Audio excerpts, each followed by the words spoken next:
If you're a facilities manager at a university, you know students rely on the cafeteria for breakfast, lunch, dinner, and the occasional late-night snack. So when a dishwasher breaks down and dirty plates pile up, the mess hall can turn messy in the blink of an eye. Enter Grainger. With over 1 million industrial-grade products and fast delivery, the product you need now is never far away. So you can turn that dishwasher back into a lean, clean washing machine. Call, click Grainger.com, or just stop by. Grainger, for the ones who get it done.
Can you hear me now? Looks like it's working. Holy shnikes. Sorry, guys. That was weird. Welcome, crew, guys, gals, ghouls, friends, fiends, foes, whoever may be listening beyond the Omniverse tonight. Secure your tinfoil hats, buckle down tight, and hold on loosely as we soar over the rocky tops of the La Platas on a rocky mountain high. Get sucked into the vortex of the Four Corners and settle down snugly at mile marker 420 in colorful Colorado. It is Sunday, January 19th, Monday, January 20th, for those of you across the pond and beyond. Good morning, good afternoon, and good evening to you, and welcome to We Are Paradox Media's Late Night in the Rockies. I'm your host, TessaTNT, and we are broadcasting live from the Mile High Clubhouse tonight If you're listening live right now, you may be listening to us on KPNL Radio, which you can find on KPNL Radio at kpnl-db.com, as well as Facebook, YouTube, and Twitch. If you don't mind, mosey on over to our YouTube. Please subscribe and like any video that you've watched or listened to, and leave us any comments, whether good or bad, and any guests that you'd like us to have on the show, just send it to me and I will try my best to get them on there. So I was going to do... What the heck? Hold on.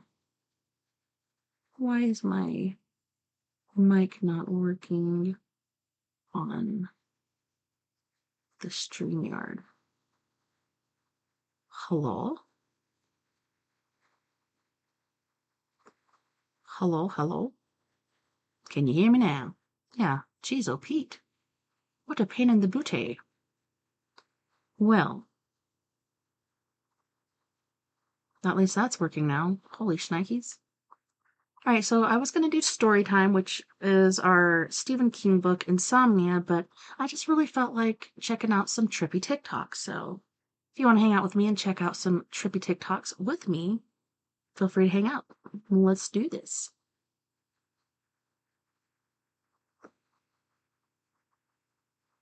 Wow, he looks like he's saying something.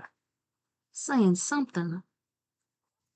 God is terrified of humans. According to books banned from the Bible, the being we call God isn't the ultimate creator. He's the demiurge, a jealous lower god who trapped us in the material world. Why? Because humans were once gods, infinitely more powerful than the demiurge, creating eternal realms far greater than heaven itself. But the demiurge, unable to match our power, tricked us. He created physical bodies to lure us, wiped our memories, and split us in two. That's right, man and woman were once a single whole divine being. But by dividing us, the demiurge diluted our power. It worked, at least for a while. Humanity forgot. We became slaves to his rules, distracted by suffering, greed, and war. Then Jesus came, not as the demiurge's son, but as a messenger from the higher realms. His mission was not to start a religion, but to reveal the secret the demiurge feared most. He said, when you make the two into one, and thus make the male and the female the same, then you will enter the kingdom. By reuniting the divine masculine and feminine within, we collapse the demiurge's illusion of division. Are you ready to remember who you really are? God is terrified of humans. According to books banned from the Bible, the being we call God is... To your knowledge, can you name the country and around time frame that the first back-engineered UAP program started? Ma'am, unfortunately, I would not be able to have that conversation in public. Can anyone on the panel name that? I cannot. None of you? Okay. This next question is for Mr. Gallaudet. To your knowledge, have any USOs ever outpaced our submarines? Yes, ma'am. At what magnitude? I don't have the exact speed, but again, a witness came to me, a credible former submarine officer who observed it on sonar data. And this was in the 80s in the North Atlantic during a storm, and it outpaced his submarine by orders of magnitude. Are you aware of any hotspots that currently exist off our shores in North America? Not with sufficiently credible data, ma'am. Okay, we've heard reports of there potentially being hotspots, maybe entry and exit points. Have you heard of any of that? I have not, ma'am, but my colleague here, Mr. Elizondo, does discuss some USO activity that he's observed in certain DoD databases. Mr. Elizondo, in regards to these aircraft being piloted by whatever they might be, non-human biologics, would you agree that it's likely that they are being piloted by some mind-body connection? Ma'am, I think it is safe to presume here that they are being intelligently controlled because some cases seem to anticipate our maneuvers, and in other cases they seem to I came across an email where the word stalked was used in a very secure email between Navy officers discussing their ships being pursued by a UAP. In our previous panel, we had Grush, and he had testified to say that some of these were interdimensional beings. Can you speak on that at all? Ma'am, I'm not qualified, certainly as a scientist or otherwise, to speculate points of origin. I looked at everything from a scientific perspective. So if you look at, for example, instantaneous acceleration, which was one of the observables of the program that I belong to, ATIP, the human body can withstand about 9 G-forces for a short period of time before you suffer negative biological consequences, blackouts and ultimately redouts and even death. Comparison, our best technology, the F-16, which is this older platform, but one of our most highly maneuverable aircraft, manned aircraft, made by General Dynamics, can perform about 17 or 18 G-forces before you start having structural failure, meaning that the airframe begins to disintegrate while you're flying. The vehicles we're talking about are performing That is fast. in excess of 1,000, 2,000, 3,000 Gs. So are you, I guess, would it be safe to infer that they're living? If you're a facilities manager at a university, you know students rely on the cafeteria for breakfast, lunch, dinner, and the occasional late-night snack. So when a dishwasher breaks down and dirty plates pile up, the mess hall can turn messy in the blink of an eye. Enter Grainger. With over 1 million industrial-grade products and fast delivery, the product you need now is never far away. So you can turn that dishwasher back into a lean, clean washing machine. Call, click Grainger.com, or just stop by. Grainger, for the ones who get it done. Craft? I'm not prepared at this point for the record, is something alive or not, because even that definition is hard. There was a time in science we thought that life required oxygen, and we now know that's not true. There are anaerobic bacteria that thrive in oxygen environments that lack oxygen. And also same with photosynthesis. When I was in college, I was told everything is derived from photosynthesis as a form of energy. In reality, that's not true. There are things that live off of chemosynthesis. So we're constantly having to reevaluate our understanding of what the definition of life is. Do any of you ever come across reports from people that claim to have firsthand experiences with these entities, whatever they might be, or these aircraft, and then as a result, whether or not they're religious, find that these things will automatically disappear? Anyone, and this is open to any of you on the panel. So just real quick, because I'm running out of time. Lou? Ma'am, I've always been a nuts and bolts kind of guy. When I was at ATIP, I was focusing more on the performance characteristics and less on the potential occupants. Okay, the reason I ask is because it seems like, just based on our conversations, that we've had people that say that there are good and bad of whatever these things are. And so my concern from a national security perspective is A, that true? B, are you guys hearing the reports of that? And C, I think moving forward in regards to technology, Mr. Gold, if you can answer this real quickly, some of these aircraft, it seems that they are operating off of energy that we don't currently have. But just yes or no, in your opinion, if we were able to obtain that, would that impact humanity for the better or negative? Would certainly save us some money on funding on Artemis. Definitely. And this is a national security issue, that if there is such technology out there, we're not the only country that might have access to it. We don't want to be on the wrong end of technological surprise. Okay. Thank you guys for your time. I have this feeling that something big is going on. Maybe with the powers to be, but something big is going on that we are not able to see. Something that's not out in front. Something that's there, that's happening, that I can feel, but I can't see it happening. Now, this is just a feeling I'm having, and I can obviously be wrong. I've been wrong before. I'll be wrong again. What? And I really don't know what it means. Is it something happening with UFOs and aliens? Is it something happening in my own personal life? Is it something going on that's going to change everything for everybody? Or maybe even, is it something spiritual, religious, an awakening behind the scenes that's going to affect us all? Or maybe just something coming that's going to affect us all? I don't know, but I got this feeling inside that something big is happening and we're not getting to see it yet. Now, like I said, this is just my opinion. I can be wrong, but I've been feeling this for a while and really strongly in the past few days. Please let me know if anything I've said resonates with you. If you're feeling anything like this yourself, let me know in the comment section, Vooskies. Shabadoo! Well, now that we're back, I'd just like to say that was a crazy 24, 36 hours or so. I had a whole mental breakdown. I cried for hours. When the app went dark. I lost my shit on everybody. I got on all the other apps and what? I can't go back there. That's the bad place. That was terrible. It's like, you know that dead internet theory? I don't even know what that means, but that's got to be the dead internet. No life, nothing. I was searching desperately for my TikTok people I could find. I even pulled up an Instagram, my Instagram account from a million years ago, my personal Instagram account. I opened it up just so I could try to find some of y'all. I was so lost and scared. I got a Threads. I don't even know what Threads are. I was cussing out people I know in real life on Facebook. I cussed out Tom Cotton on Instagram. I cussed out the news. I was unwell. But we're back now. And I'm great. I feel Thanks, a little President Trump. But you know what? It's cool. It's fine. I'm so glad we're back, guys. Oh my God, I missed you. I was so scared. I was so lonely. I couldn't find y'all. I thought we were all goners. I thought we would never see each other again. You have to stay together now. Promise. Pinky promise. Right I don't now. want to look up your nose. Oh, but now that we're back to our regularly scheduled programming, y'all want to hear a story? Just kidding. I don't have one ready yet, but I will. I'll start working on it now because we're back, bitches.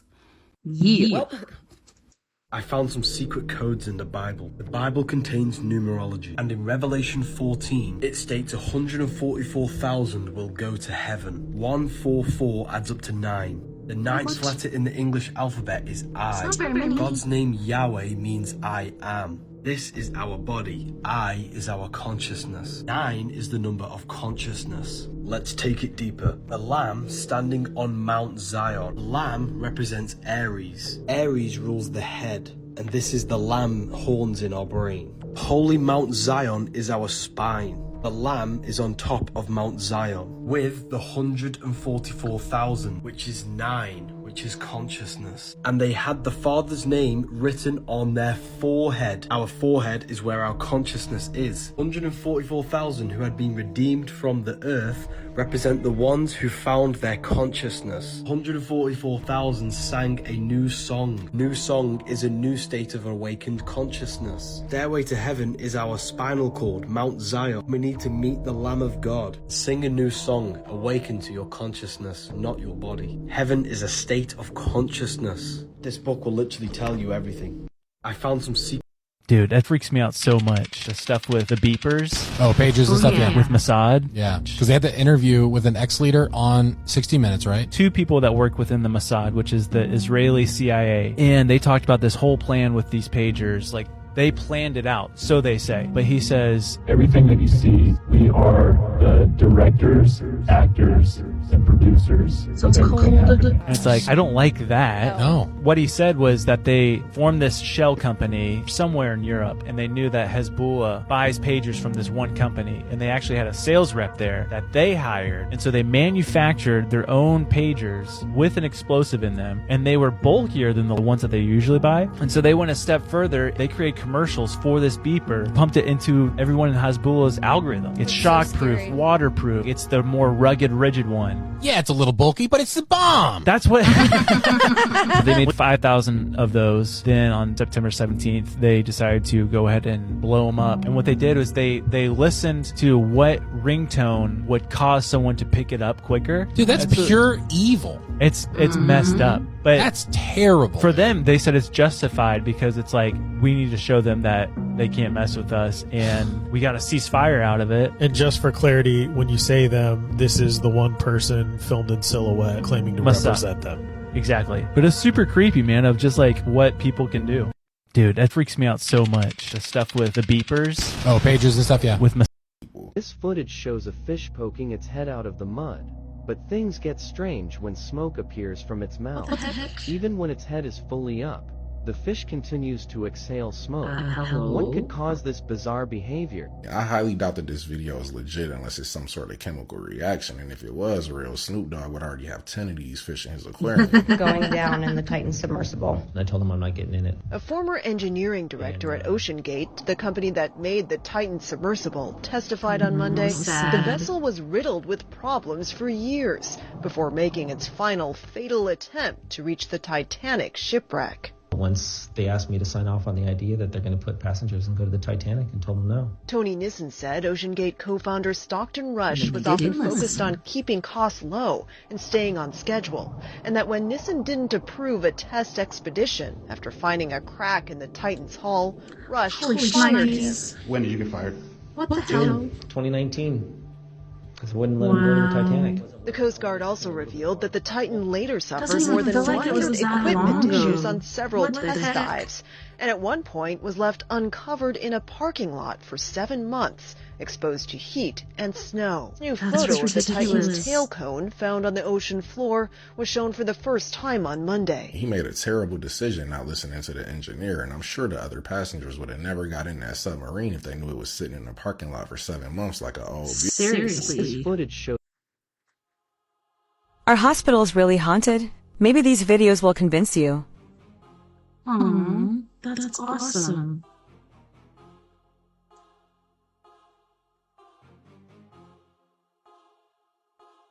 Wow. What is that thing poking up from its arm?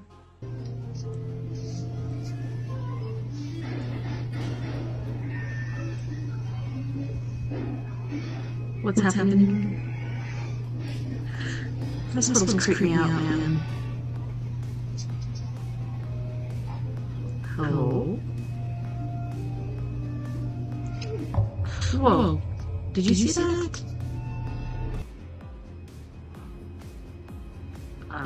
Weird. Creepy. Order was 666. Why is this going on? Please, dear God, protect us. No, why? This is the third time and nobody's in that room. That's Wow. the patients are... 1:45. Listen, talk to the person, tell them to go to bed. No, talk to the person, tell them to go to sleepy. Get out of here. Wow.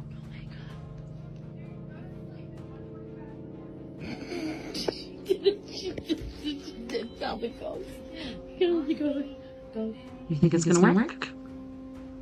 You know what? I think they're upset because there's no patients in this room.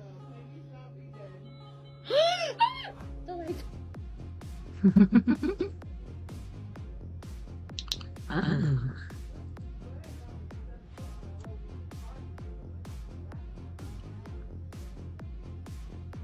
Yeah. About that. And my feet are freezing. What?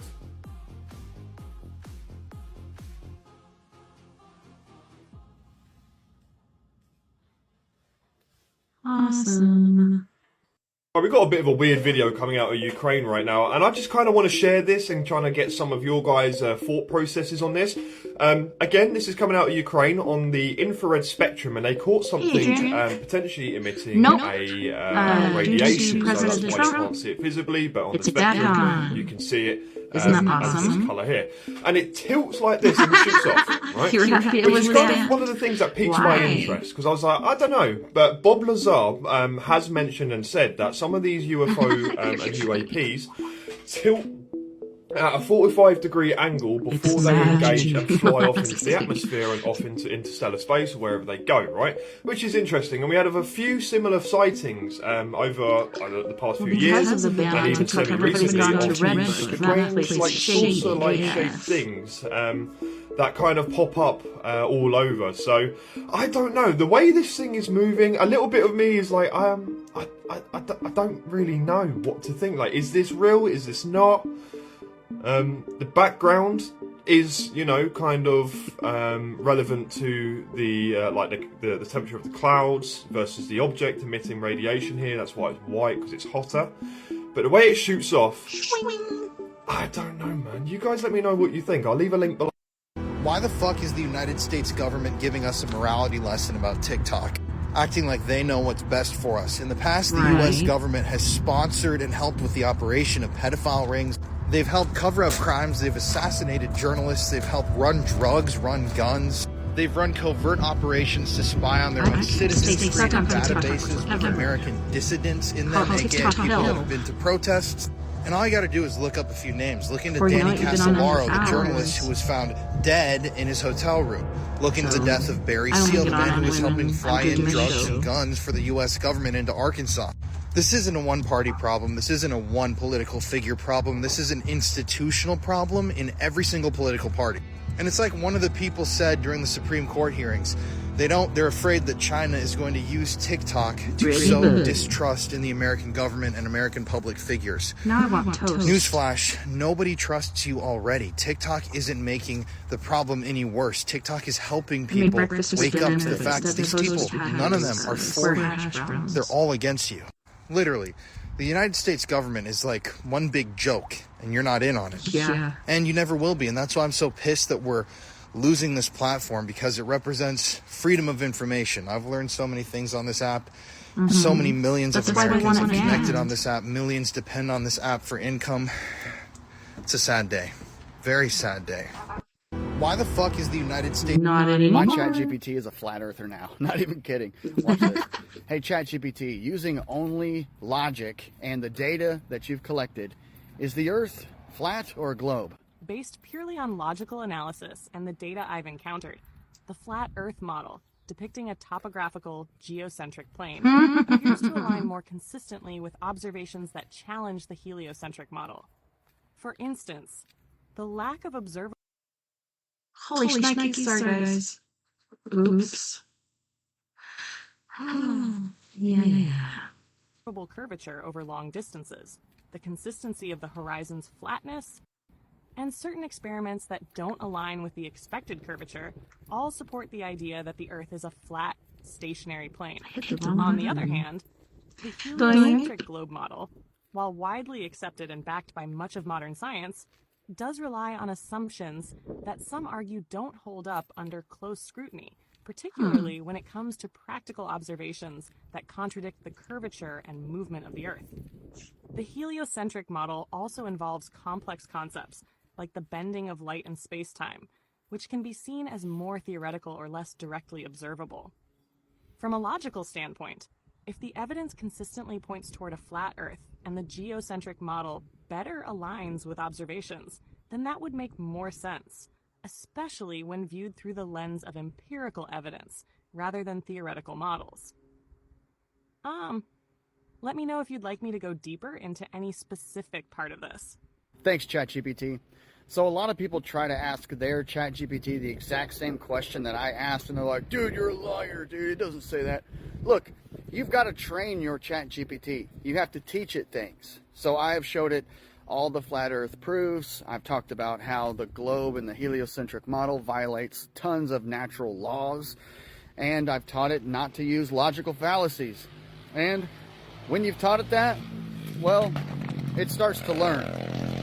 And it doesn't use logical fallacy with me anymore. Or at least, not as much. My ChatGPT... So, the video's out.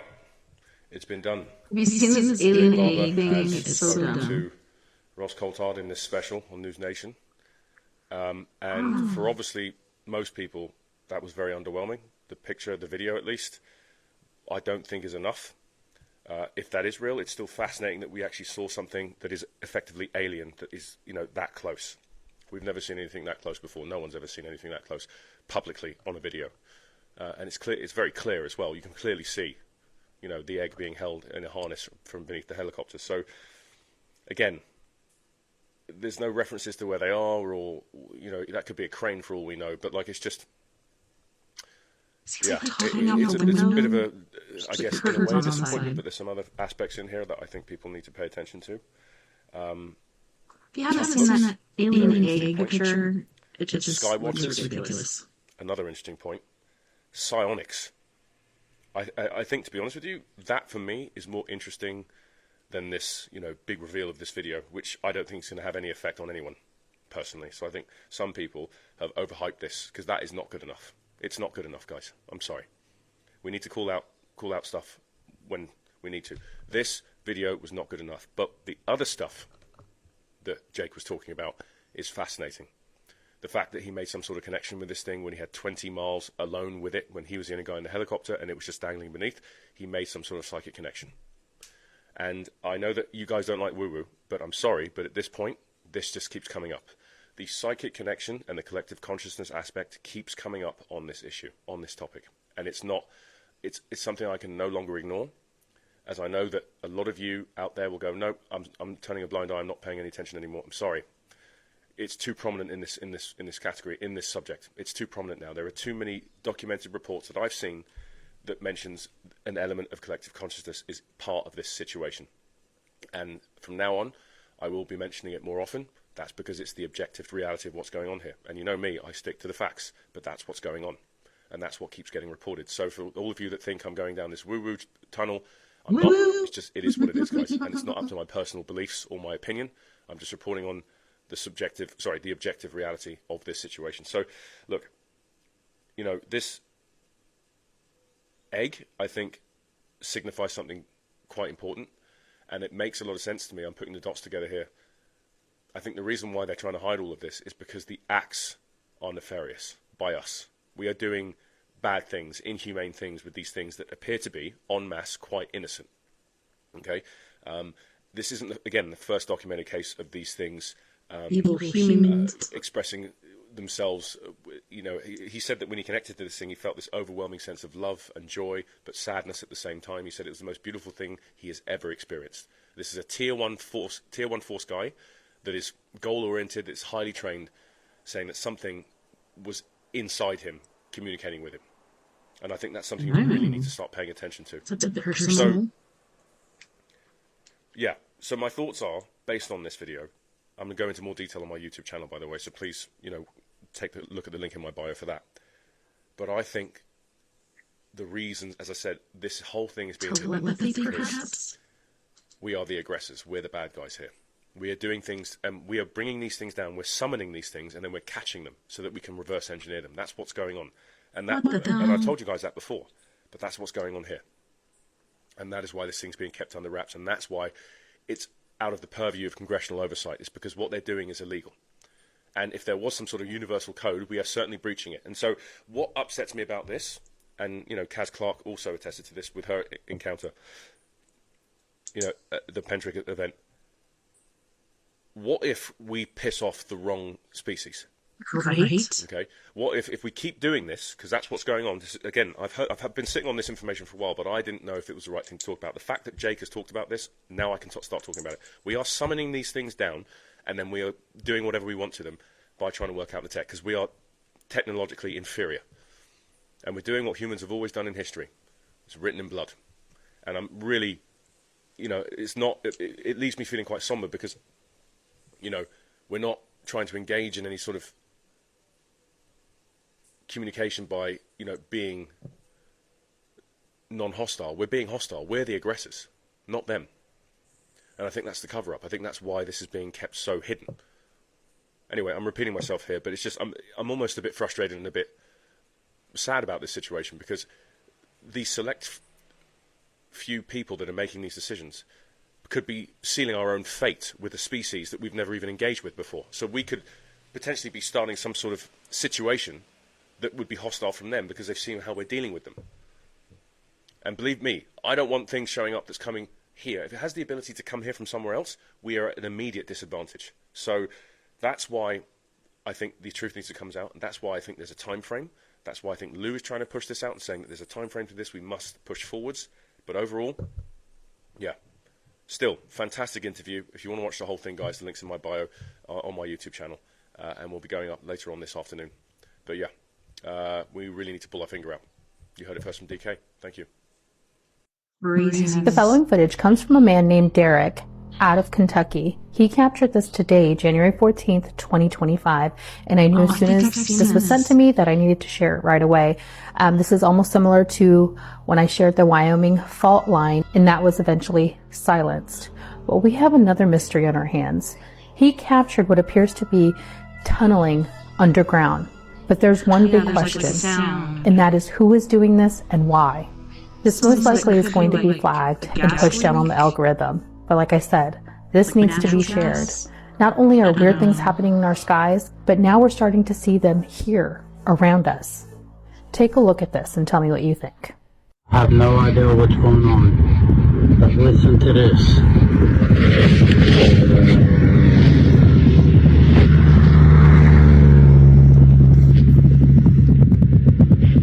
There's something under the ground, and it sounds like it's about to bust out.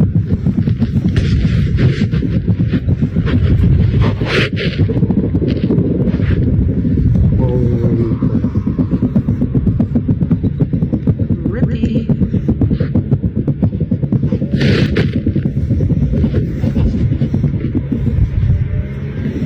It's over here in the field.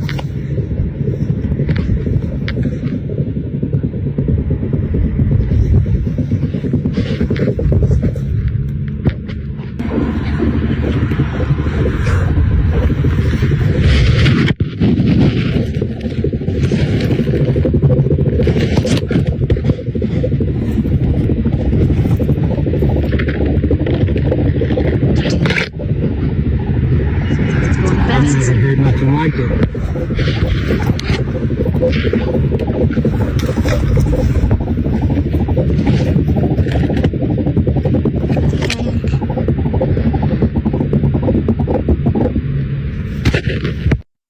The following Hey friends, I have a fun one for y'all today. So is this why UFOs crash?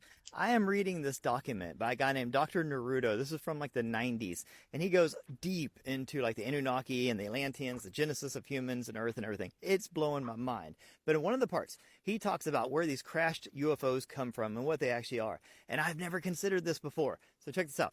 So they aren't supposed to be here. They were never supposed to crash. He said that they used to think that these were like donated by these higher intelligences to give us like these, exotic technologies that we can reverse engineer and propel our technological development forward, right? And that makes sense. But he said that's not what's happening. That these things are here because they've always been here. They're monitoring, doing recon, observing, all the things that they do, but they're non-physical craft with non-physical beings inside. But when they get too far into our realm here, they materialize spontaneously. And this is why.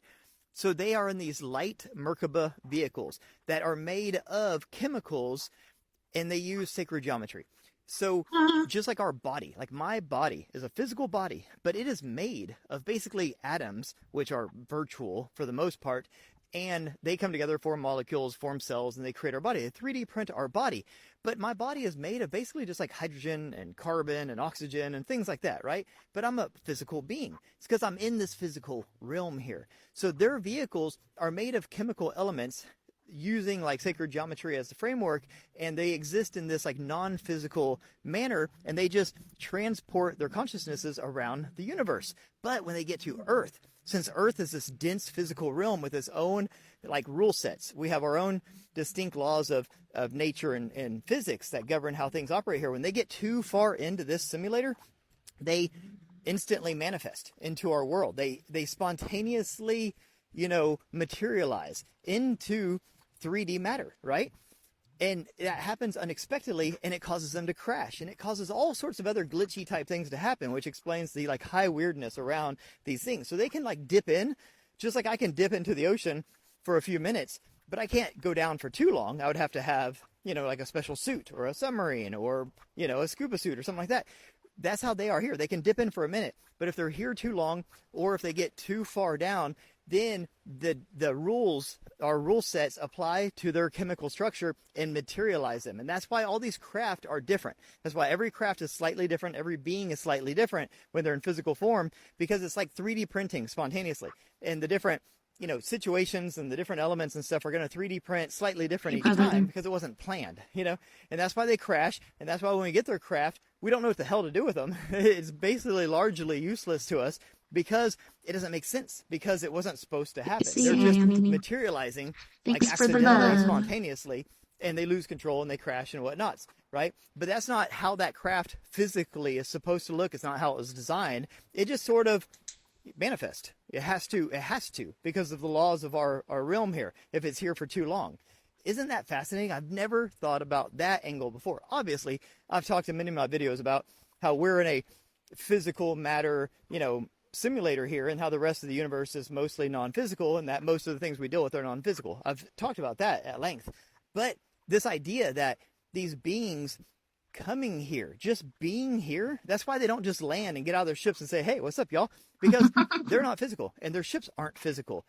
But if they're here too long, they do become physical, but it's in not a smooth way. You know what I mean? Just like if I jumped in the ocean and swam down as far as I could, I can do it, but it's not going to end well, right? So they don't want to be in our physical realm because this isn't their world. This isn't how they're made. This is not what they're used to. And we're used to it, but they're not. So that's why they meet us in the dream world. That's why they meet us in the DMT world and these other worlds, because that's when we go to their world, the non-physical. But when we're here, we're awake and conscious. It's like the quantum world is the wave and the physical world is the particle. We're in the particle world here, but they're in the wave world. They're in the quantum world.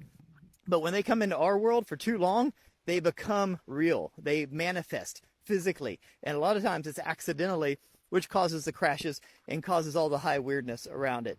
That's fascinating. I never thought of that angle before. Ooh, and I just had one more thought. What if that is what the hybridization program is all about? Is they're trying to hybridize their DNA and their genetics with ours so that they can exist in this physical world, because they can't exist in this physical world the way that they're composed right now. So they're trying to combine theirs and ours so that they can exist here. That would explain the hybridization program. Huh, man. All right, I'll be back with more. Hope you guys have a beautiful day, and let me know what y'all think about this. Peace. Y'all, I finally figured it out. All grace and glory be to God. I figured it out. Everybody needs to see this, share this, please. I have the answer. After 4 months of spending time in the spirit with Yahweh, I am here to tell you, we've had the answer all along. And my child, you've had the power all along. Just click your heels 3 times. Well, it's not necessarily that. No, not at all. But the Wizard of Oz was telling us the truth all along. Let's get to it. Guys, it is easier than anybody could ever imagine. And if you've been following my story on my backup account, I have been spending the past 4 months knee deep in the spirit. We're talking 3D and 5D. And yes, there are different dimensions. There are higher realms and there are lower realms. And that's where my demons hide, and yours. Y'all, I have been in the lower realms a couple of times intentionally, just so I can see what works. Because visually, I can see when things are good, and when I'm in the higher realm, I can see when they're bad. So I tested it. Test the spirit. I found singing works, but forgiveness, loving, repenting of sin, all of these things. I made a video on my other account to go watch, but I don't know about the bells. I don't know, but I will tell you, I have the absolute answer, you guys, and we all have it. But there was no way that I personally could have ever figured this out, because it is the one thing throughout my entire day I never do. I'm not capable. Well, yes, I am. But the way my life is, I never do. So I could have never discovered this on my own. Well, that's not true. I do it only when I'm doing one thing. When I sing, I understand what it is now. You guys, it is something so easy. And I guess that's why it was so hard to figure out. And my beautiful friends, me and all of you, well, Glinda wasn't lying. We have had the power to go home all along. And I know now the one tool. And I need you to share it with the rest of the world, because there's no reason, no way. Abba has shown me the things he has shown me in the past 4 months, and taught me the things I can still see very clearly, and taken me down this incredible journey to this point, unless he is coming back immediately, soon, very soon. And I'm talking soon. What is that tool? Just breathe. I know that sounds silly, but no, I'm talking deep breaths. I never take deep breaths. I constantly live in a state of shallow breath. But it is sometimes I catch myself holding my breath. As that. I don't know why. Let me explain why. I need you to understand this world is not what we've been told. You need to get past the stigma of what I have encountered for the past 4 months is entirely supernatural every second of my day, because that is exactly what our Abba is. And it is exactly what Satan has tried so desperately, so hard to make you not believe in. But with that being said, guys, get past the stigma. That whole book is about supernatural events. Burning bush, Moses' hand coming out leprous, putting it back, coming out. Now, hello? That is supernatural. And that is how our incredible Father works. There are different dimensions, different realms. And yes, there are portals. And just like when Yeshua returns, he will be brought down in a whirlwind. A whirlwind, my beautiful friends, is a doorway, a portal. Just like Enoch was taken up into Elijah, and just like Dorothy was taken out of Kansas, she was taken by what? A tornado, a whirlwind.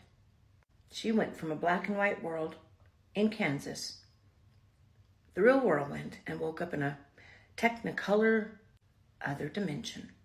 They told us the truth right there, all along. During her adventure, as she was wearing the ruby slippers, she met a lion, a scarecrow, a tin man, and all of the munchkins of Munchkinland, demons. And on their adventure, looking for the tin man's heart, the scarecrow's brain, and the lion's courage, and ultimately Dorothy's way back home, she was searching for a portal to get out of this lower dimension. And in the end, Glinda, the good witch from the north, showed her, after all of her adventures, my child, you've had the power all along. You just have to click your heels 3 times. Father, Son, Holy Spirit. Ruby slippers. Again, guys, this is so much more supernatural than you can understand. And when I explain this, I don't want to hear it because I have seen it for 4 months and I know. No, I know. Ruby is also the color of your root chakra. That is your foundational fear, your foundational trauma, if your root is blocked. She had to click her heels 3 times. She had to heal her demons. She had to heal her root traumas in order to go back home. And how do you do that? Well, I found out yesterday. No, I found out so much yesterday because I stared down my demons. I'll get to that. That's got to be another post. But how do you heal those? Well, my beautiful friends, you breathe. I'm talking deep breaths. Do you remember that part in The Wizard of Oz where they went through a field of poppies and what happened? They all fell asleep. And when she clicked her heels and got back to Kansas, what was she doing? She was sleeping, and then she woke up. And when she woke up, who was she surrounded by? Everyone she knows back home. Her grandma, the guys that helped on the farm. You get it. And you were there, and you were there, and even you. What she didn't realize was what those folks are to her in this world, in heaven. They're going to be something totally different in the lower realms. This explains what I was trying to explain the other day on my other account. We all shift these dimensions, even multiple times throughout the day. Hence, the Mandela effect. The very tippy top of the dimensions, that's heaven. That's where Abba is. And everything is beautiful and white. And there's eagles and dogs. Your dogs are there. Like Toto. What does the Wicked Witch tell Dorothy? I'll get you, my pretty, and your little dog too. The Wicked Witch is green, my beautiful friends. She is Satan. The fact she had her dog with her the entire time in Oz, and the fact that everything I have been seeing in the spirit, good, bad, or ugly, my Molly, even Uncle Mike has had to admit she had seen at the exact same time. And yesterday when I stood there face to face with my demons finally, and my Abba and Yeshua holding my hand, and I called out my demons and I healed everything. I found the root trauma of my life yesterday. And I healed it. And I closed that door. When I came home, my dog Molly was jumping up and down, elated, like she was there with me. And she was. She went outside and ran in the backyard chasing Maisie like they used to do. That is until about 4 months ago when all this stuff got a little bit scary. Your dogs can see. And your dogs, yes, 1000% will be waiting for you in heaven. But when Dorothy tells these people, you were there, you were there, you were there. Isn't it strange how while they were together in this lower dimension where the demonic munchkins are, each of them were struggling to find something, a heart, their mind, their brain, and their courage. A lion, a scarecrow, a tin man, and Dorothy, a child. What did Dorothy do when Glinda told her you had the power all along? She kind of threw a fit, didn't she, like a child would? What do we do instinctually as children when we don't get our way? We hold our breath. Children are not immune to demonic attacks. But as children, our connection to God is so much stronger. And so, yeah, instinctually, the first thing we do, hold your breath. And what do we do when we sing? We deeply inhale to sing. When you are in a body of water and you want to go up, what do? You hold your breath, you expand your lungs, you put air into your lungs, and you ascend. Oh, and what else requires a deep breath? Blowing a trumpet. Yeshua says that when he returns, it will be like us travailing in birth, the pains of it. How did we get through the pain of delivery and birth, my beautiful friends? Our breaths. Follow the yellow brick road, and heaven's roads will be paved in gold. If you want to get out of this dimension, the demonic realm, my beautiful friends, and you want to ascend to the highest realm with Abba, it is really this simple. Where does the red brick road? God said he put the firmament above the earth to separate the waters above from the waters below. Wait a second. The waters above from the waters below? Wouldn't we be swimming right now? No. Biblically, waters represent people. So the firmament, my beautiful friends, is the veil between the people above and the people below. The different dimensions. And my beautiful friends, there are portals in the firmament, multiple ones. There's more to this, so I will be doing more videos today. How do you heal? Through breath. You have the power all along. Remember when Diddy said he would show the world Ellen's tape? Check this out, y'all. All right. Ellen, we go so far back. Don't tell these people how far back we go. I know, but I wear t-shirts. I don't know what that means. Anyway, all right. Let's... I mean... You hold that. Okay. All right. I can hesitate to it. The joke didn't work. No, it's okay. I don't want no problem. What? Hey, so, cheers. That guy heard everything. Ellen, I heard you were sick, and look what I got you. Your boy. So whenever you get sick, you can have this. Thank you so much. That's sweet. I probably won't wear it, but Portia would. In my opinion, I think Ellen was far more involved with Diddy than anybody knows. I mean, why do you think she left the United States of America? I don't think it was because who got elected. I think she's running from something. But what do I know? As always, thank you for watching. Stay weird. Remember, there are so many religions, so how do we know which one is correct? I mean, atheists would say none of them, but if one of them is correct, how do we know which? The only way we can know is if God actually reveals himself to us. But that doesn't answer the question, because different religions disagree on what God has revealed. But what we can do is see which revelation actually achieves the goals of religion and unlocks the mysteries. And the big mystery that religion is all about solving is, how can man connect to God if God is all the way up here and we are all the way down here? All of religion is about trying to bridge the gap between the infinite God and us finite humans. But this seems impossible. It's like a human trying to relate to a dust mite. Some religions try and solve this by saying God is actually a lot closer to us than we think, but this denies God's greatness and power. Some religions say that humans can work our way up to God, but human sinfulness and evil disproves this. But what if there was a person who was both God and human, so he could relate to God and relate to us, and therefore we could relate to God through him? This person exists, and his name is Jesus. Christianity teaches that revelation is only possible through Jesus because he's the only mediator. But it's not just communication that Jesus does on our behalf, he does everything for us. All other religions are about man trying to reach up to God because they all say you need to earn something. But in Christianity, you can't earn anything because Jesus already did it all on our behalf. You are not good enough for God, but Jesus is. Jesus is the perfect human that none of us could be. And if you're united to him, then God accepts you as if he's accepting his own son, Jesus. But what about this part? Well, Jesus willingly died on the cross for our sins, even though he didn't have to. He took the penalty for our sins so that we can be forgiven.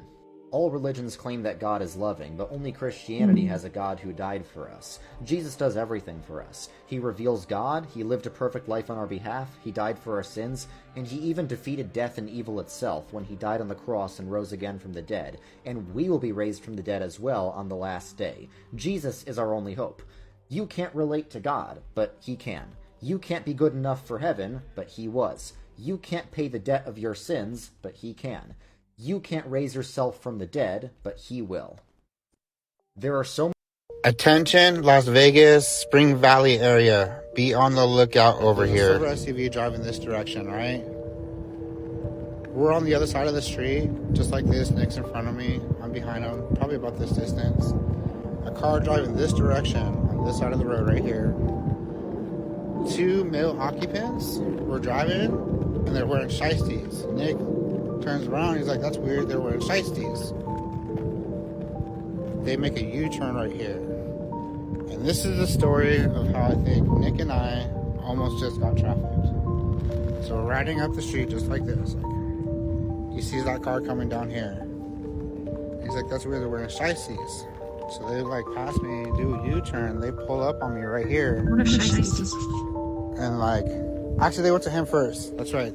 They're like, oh, they started offering him a helmet. They were both wearing helmets, both wearing shiesties, both wearing glasses.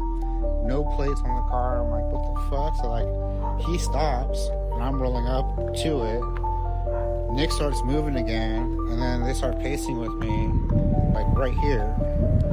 Again, they're both wearing helmets, and they're offering a helmet. They're like, you good? It's like, yeah. And then he was like, you look tired. I was like, what the fuck?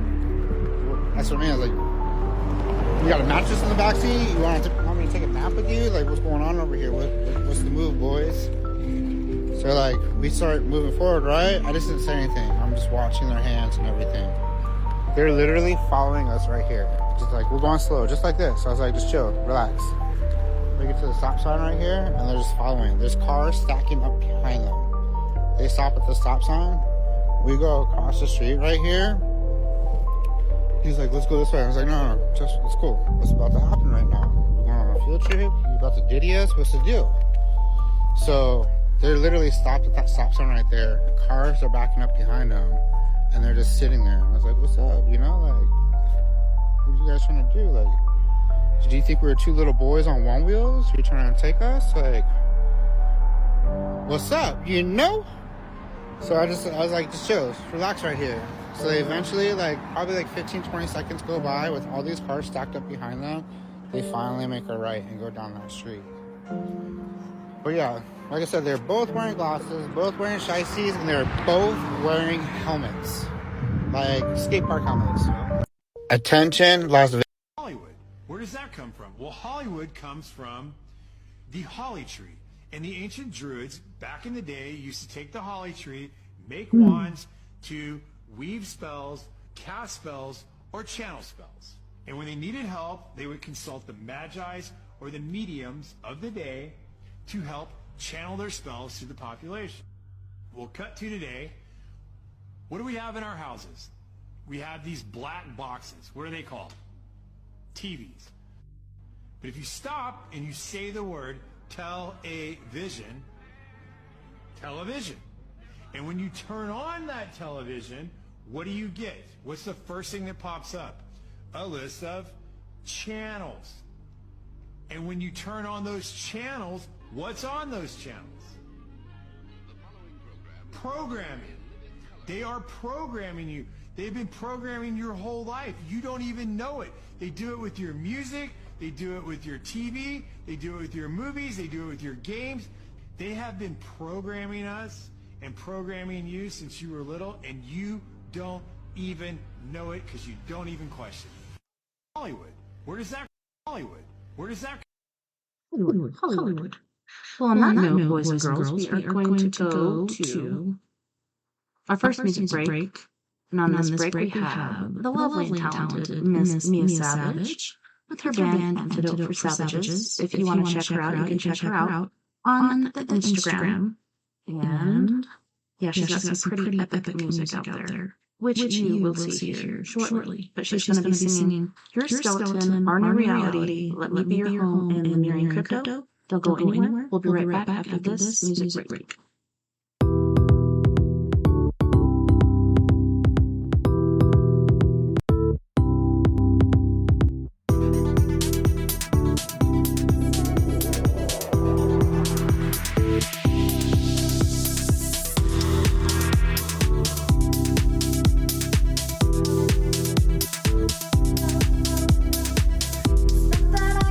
Take it, no matter how I will.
bullshit that he brings anymore.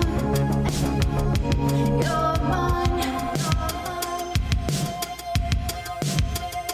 You're mine. Tonight. You're mine. You're mine. You're mine.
Welcome back, and thanks so much for joining me tonight on We Are Pure Docs Media's Late Night in the Rockies.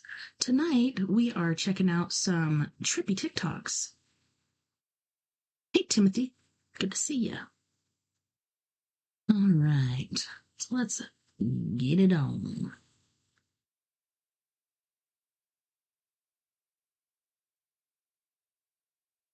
And I believe we already watched this one, so let's move on to the next.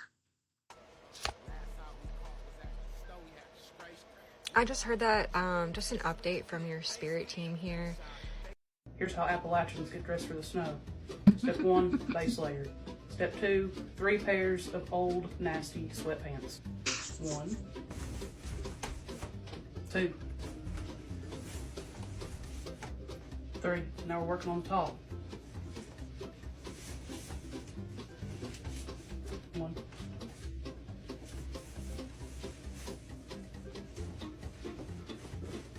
2.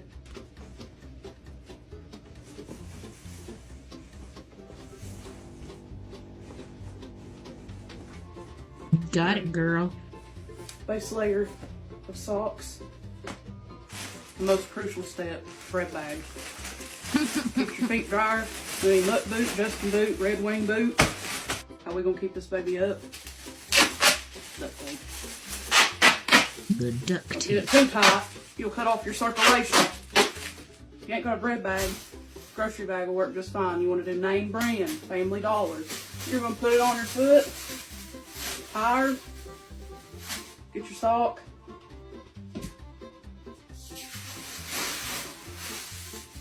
We just put them over our shoes. You ain't sweating yet, you ain't doing it right.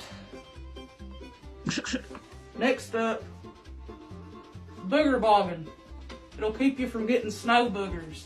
Now, blaze orange. This is so I'm easy to spot in the snow if I get a concussion while I'm sledding, and that has happened before. Final step, gloves. So you can see here, there ain't no snow. Gonna get in these socks. Looks like you got gout. That's how you know it's done right. You're gonna wanna get 8 cups of clean snow. Let's scrape it off the top. That's Bocephus. Hi, Bocephus. Don't use that yellow snow. Don't use that neither. That's what. Anything works as a sled. Got my coat lid. That's right. No, take it off. Oh no. Gotta get back to my bowl of snow. Make sure you leave your clothes by the door outside or Mom will whoop your hind end. Got my bowl of snow here, and I'm gonna add 2/3 of a cup of sugar, a cup of milk. I'm using whole milk, you can use any milk you want. A pinch of salt, and then a teaspoon of vanilla extract. Ooh. Give it a stir. I'm gonna add a few chocolate chips in there.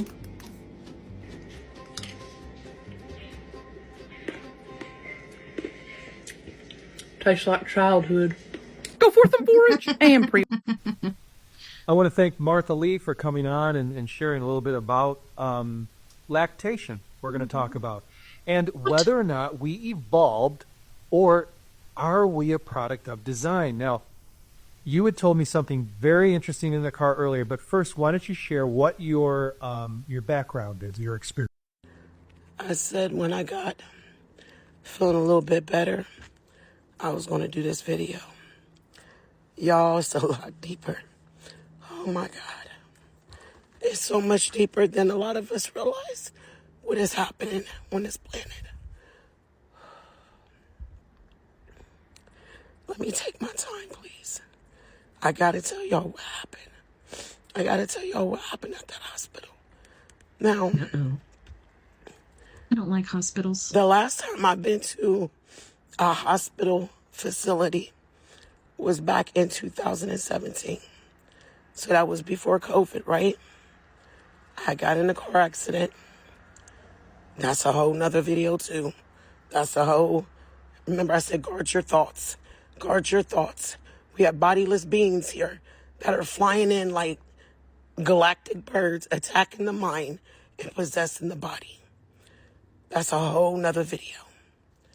So I haven't been in a hospital environment, like I said, since 2017. So this flu that I caught out here in that windstorm, when I saw the swamp thing coming up the alleyway, this real shit. If you don't believe me, click up off here. I don't care. I don't care at this point. I'm not here to convince you. All right? I'm just here to open your eyes to what is happening. All right? So, I definitely sick. I end up in a hospital. When I go into the ER, I'm rushed by ambulance. All right? Hold on, y'all.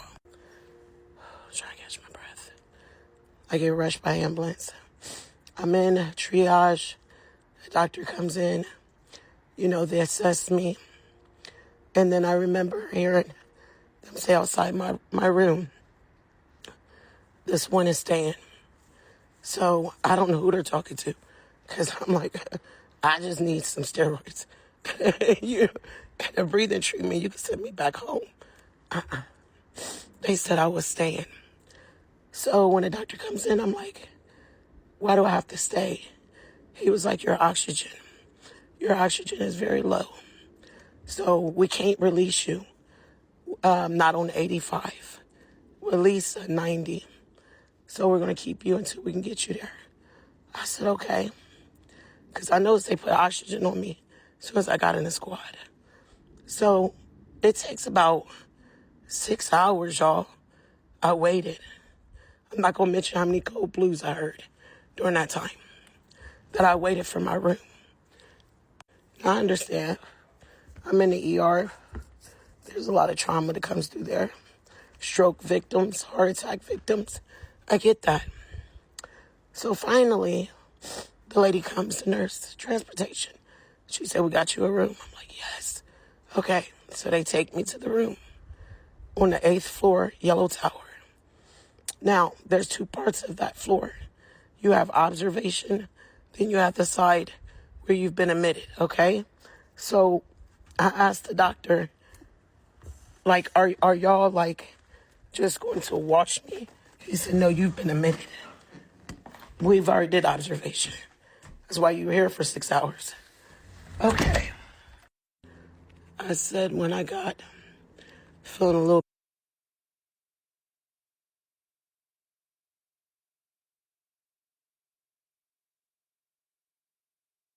Where's the part 2? Part 2? Hello?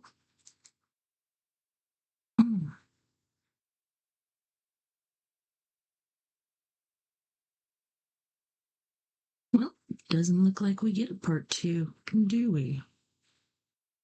Hey friends, got a super exciting video for you today. So we're going to talk about the upcoming strategic crypto reserve, XRP on the rise, and how AI agents could actually knock out our entire national debt. All right. So if you don't know, our national debt is $36 trillion and counting. It's insane, and there is not a prayer or a plan in the world that can tackle this. It's just going to keep going exponentially until everyone is bankrupt, okay? That is until a new development happens. So Trump is appointing this guy named David Sachs to a brand new position called the AI and Crypto Czar. And he is going to be in charge of basically managing America's AI and crypto assets. Now, why this is so exciting that these are combined is this. There's a new development in the AI world called AI agents. And if you don't know, current AI uses something called a large language model, an LLM. And basically, it's just like a very smart thinking machine. Like you ask it a question and it can pull data and information from all sorts of sources, comprehend it, and answer your question. But we have to feed it all that information. So it's really smart, but it needs us. Well, AI agents have agency. They're independent. They're free. They basically take a goal. You give them like an outcome that you want, and it goes and does whatever it has to do, tapping into, different, APIs, tapping into different resources, pulling together everything it needs, and it can get very, very crafty and do whatever it needs to do. It can even network with other AIs to get your task done, right? You just give it a goal, and it goes and does it. Now, that's very exciting because we're also creating something called the Strategic Crypto Reserve. This is something Trump is very passionate about. Now, we have a strategic oil reserve where we basically buy a bunch of oil and we store it to make sure there's not huge fluctuations in oil price. And that way, if like the rest of the oil producing world cut us off, we still have oil. So imagine that, but with crypto. So what they would do is they would go buy a crap ton of crypto, but only US made crypto. Things like XRP, which is why I'm so bullish on XRP. And it's just on the rise right now like crazy. It's launching to the moon. But on top of its current rise, imagine when they start buying it by the billions to put in our strategic crypto reserve. Not only will the price of XRP go through the roof, but also we will have all this money to play with, okay? So say you take all that money, all that XRP that we have, and you train these AI agents on it. And you say, okay, AI agents, you have one goal. Your goal is to do whatever you have to do to wipe out our complete, federal national deficit, okay? We have a $36 trillion deficit, okay? Now take care of that. And to do that, you can tap into our strategic crypto reserve. Now it would take that money that's in there and it would do whatever it had to do. It would make bets, it would do, shorts, it would do trades, it would just, it would basically game the entire system, and because it's infinitely intelligent, and it would do whatever it has to do to meet that goal, right? So let's just say we gave it $100 billion worth of XRP or something like that to do this with, and then it's able somehow to make the price of XRP go up, which makes its value go up, and then it does all sorts of trades and does all sorts of crazy AI hackery, right, in behind the scenes. And then next thing you know, it's like, okay, here's $36 trillion, go take care of your deficit. Now, I understand that sounds insane, but it's not. When you really know how AI agents work and when you know how crypto works, how basically these things are just skyrocketing and you can create essentially like money out of nothing. So I think that with the strategic crypto reserve, that being combined with one guy who's very, very smart, who's in charge of crypto and AI, being able to combine those with the new surge in what are called AI agents, just changing the entire game as far as AI works, with AGI, artificial general intelligence and artificial super intelligence on the horizon.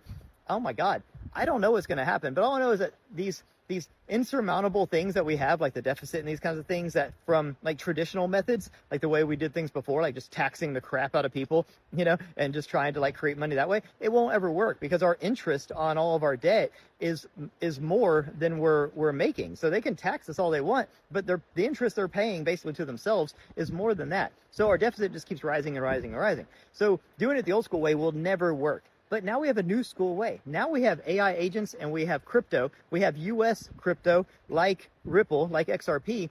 And now we have a president that's very crypto positive and friendly. And they just put a new AI crypto czar in place who I think can use these AI agents to do some pretty amazing things. Now that I know that we're going to have this strategic crypto reserve, I don't know what's going to happen, guys. I know we're only like 2 months or 2 weeks into this year. Time doesn't work anymore. Anyways, it's bananas. But I think that this is a golden age, and I think that there's basically nothing that we can't do anymore. So let's see how this all shakes out. Let me know what you guys think. Have a beautiful day. Peace. Avicii tried to warn us, but nobody listened. DJ Avicii tried to warn all of us, and it cost him his life. For those who may have forgotten, here's his biggest hit. He was so talented that he's often regarded as one of the best, if not the best DJ in the world. Born Tim Bergling, he stepped into the music scene at just 17 years old, but he never stopped. It wasn't long before he started to be overwhelmed by his managers, working non-stop, even during his hospitalization. But that wasn't the worst of it. Throughout his career, he repeatedly exposed child trafficking, particularly in Hollywood, often explicitly through his music videos. Watch this particular clip.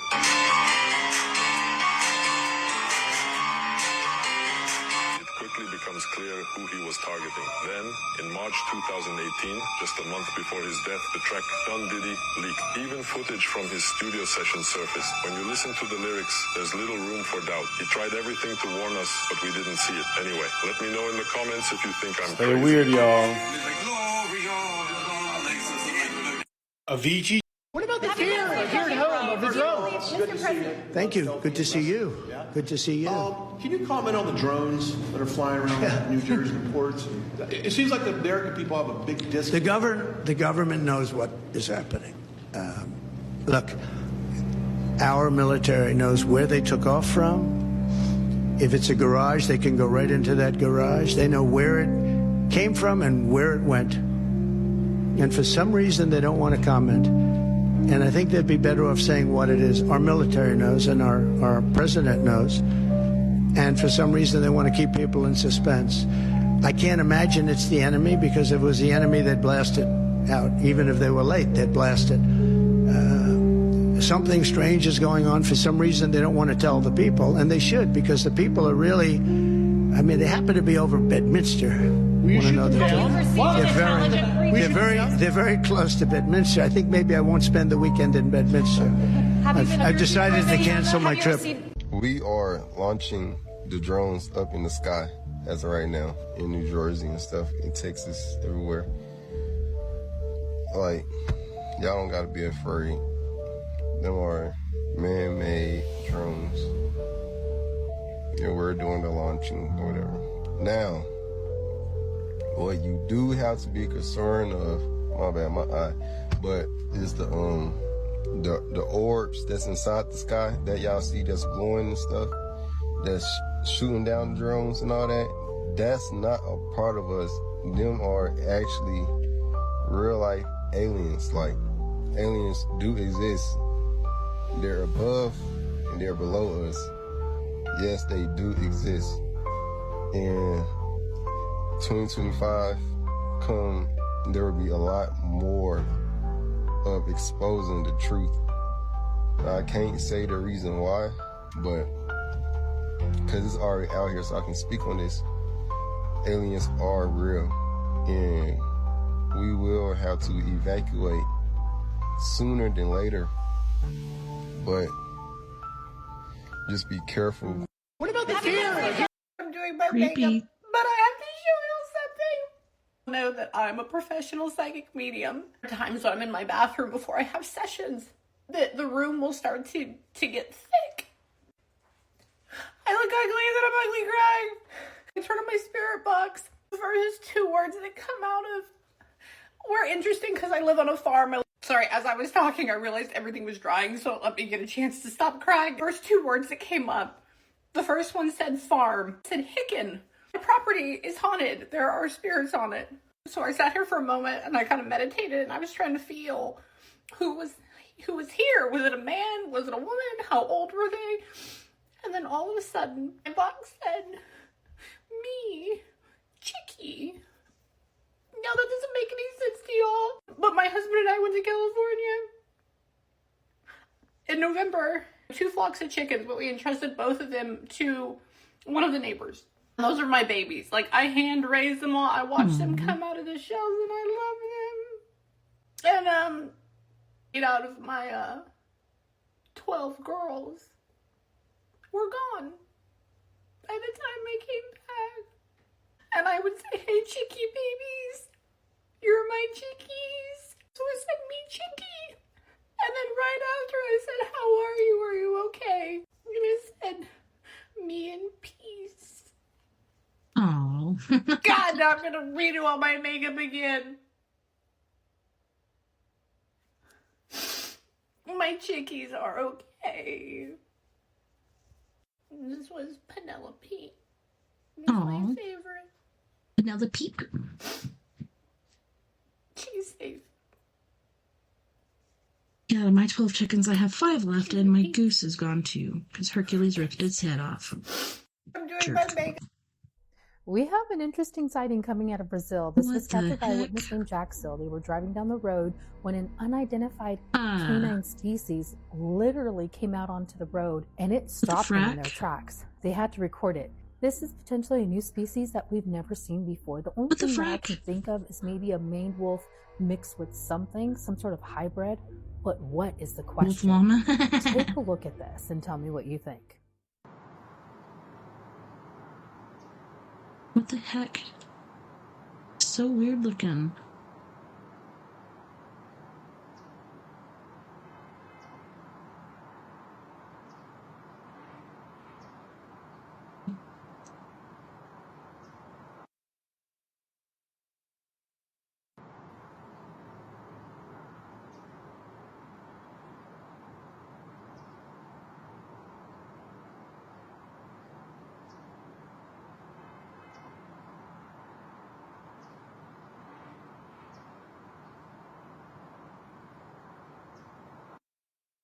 So weird.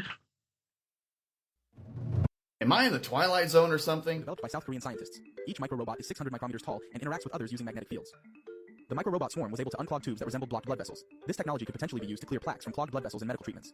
In this other application, the micro-robot swarm transported a chunk of the metal indium to complete or break an electrical circuit. This allowed it to turn a light on or off with precision. The micro-robots were able to assemble into a group and coordinate their movements to walk over an obstacle. By leveraging their collective strength and synchronized actions, they successfully overcame barriers, demonstrating their ability to adapt and perform tasks that require precise teamwork. The micro-robots used centrifugal force for self-throwing, propelling themselves over obstacles. A swarm of 200 micro-robots successfully separated heavy liquid metal into smaller pieces in just 5 seconds, despite its high surface tension. They then moved the pieces, joined them back together, and shaped the metal into a smooth sphere. This demonstrated their ability to handle complex tasks with precision and control. The micro-robots formed a spinning swarm on water, creating a floating raft structure that allowed them to carry a pill 2,000 times heavier than a single robot across the surface. This approach could be applied to deliver lightweight medical supplies or drugs across liquid environments in remote or constrained settings. In this example, the swarm used orbital dragging motions at 2.5 Hz to block the superworm's path and stop it from reaching the food. As soon as the swarm stopped its spinning, the worm was able to move toward the food. The micro-robots guided an ant by using a spinning motion to block its path and topple its legs without causing harm. By controlling the swarm's direction, they successfully steered the ant to a desired location. This technique could be applied in pest management or controlled behavioral studies of small organisms. The micro-robots can assemble into structured swarms or disassemble into individual units based on the strength of the magnetic field. By adjusting the magnetic field intensity, their configuration can be precisely controlled to perform tasks like transporting materials or navigating complex environments. Here we see the micro-robots using orbital dragging motion to rapidly circumvent obstacles with precise single-axis manipulation. This allows them to navigate barriers efficiently, completing the task in just 180 milliseconds. Are they playing God? Are they creating life out of these little robots? What is going on? Am I in the Twilight Zone or something? Why? Dad, she's just a kid. She's 12. Do you know what people would say if they saw me skating with a 12-year-old? They'd say I was robbing the cradle. That girl is gorgeous. She's beautiful. When I first saw this clip circulating on social media, I just couldn't believe it. Here you have a man who's now known to be one of the most prolific sexual predators in Hollywood, discussing what seems to be a how-to guide on how to groom a child on national television. I know that people are going to say, oh, it was a different time and blah, blah, blah, this was more acceptable. But I don't think that this ever should have been acceptable. I mean, I can't remember a single television show that I watched that had any sort of content that reflected a value like the one that's being presented here in this clip. Especially coming from the mouth of a guy like Bill Cosby. It's kind of like Jeffrey Epstein giving you dating advice. But I'm just going to play the rest of the clip for you now. This is just really disturbing. Why? Dad, she's just a kid. She's 12. Do you know what people would say if they saw me skating with a 12-year-old? They'd say I was robbing the cradle. That girl is gorgeous. She's beautiful. I'm sorry, all I see is 12. There's a certain age that you said to me, Dad, I'm going to party, and then when I'm burned out, I'm going to look around for a woman to settle down with. Remember? What age is that? 24. When you're 24, she will be around 20 or 21. And you're going to be looking around for somebody. Now, wouldn't it be nice to lay a little track and be nice to her so that she would remember you when you're 24? All right, Dad. I mean, I'll do it. Only because it's your birthday. Thank you. And on my 24th birthday, if she turns out to be as beautiful as you say she will be, you have to find her and bring her to my party. All right. Why? As a Native American person, I get asked a lot of weird questions from time to time. One of the things I get asked about a lot is what types of foods do Native American people eat? Now, Native American people stretch all the way from Canada all the way down to the southern tip of South America, so a lot of different things. But for here in the United States specifically, the answer is quite simple. Look around you, man. We usually eat things like deer, elk, and buffalo. And when it comes to vegetables, you can credit Native Americans for things like squash and corn. Even pumpkins are a Native American food. So anytime you drink anything pumpkin spice this time of year, you can thank Native Americans for it. However, there is one type of food that I think people don't realize is actually Native American based. Back in the early 1500s, the Caribbean was primarily occupied by the European nation of Spain. Now, the Caribbean were home to many places like Jamaica and Cuba, but also to the people known as the Taino. And ignoring all the genocide and atrocities that the Spanish committed on the Taino people, one of the things they did was document certain aspects of the way that they lived. One of the things that they observed was a certain style of cooking that they used. And the first time being documented in text in the year 1526 by Spanish explorer Gonzalo Fernandez.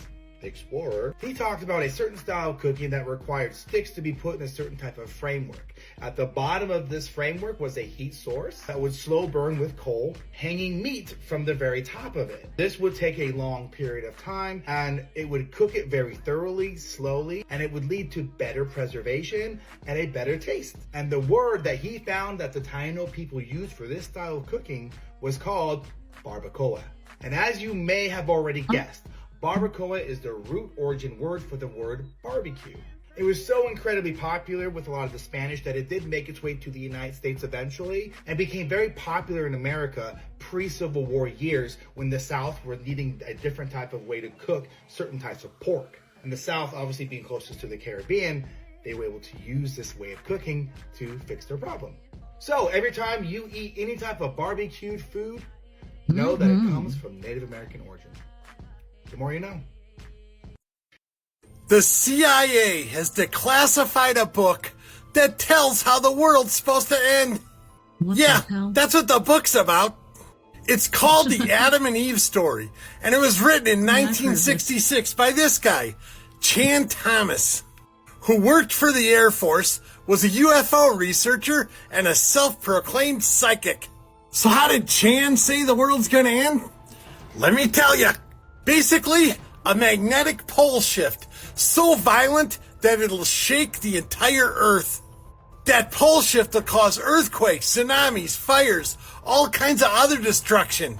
Not just in the US, but all over the world. In the book, Chan says North America will be swallowed by this type of destruction, but that none of the other continents will be able to survive it.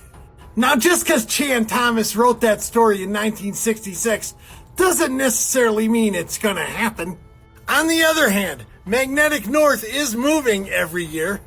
And just in the past couple of months, we've had earthquakes, fires, tsunamis all over the world. But what do you think, Booshkies? Do you think this book is prophecy, or is it all just a crock of spoiled potatoes? Let me know in the comment section. Shabadoo!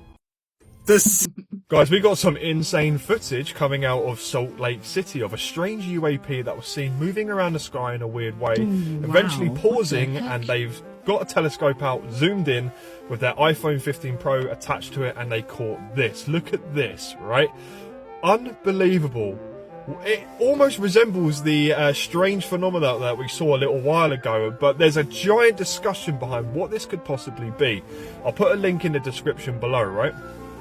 Look at that. It's almost like you're looking at something through water. The way the distortion is. Apparently this thing kind of hovered around for a little while and then disappeared. Unbelievable. Beautiful coloration. I mean, there's a lot of theories going around between a lens distortion, between looking at a star through a telescope, and it kind of gives this strange effect. A lot of people saying this is Sirius. A lot of people saying this is an angel, a drone.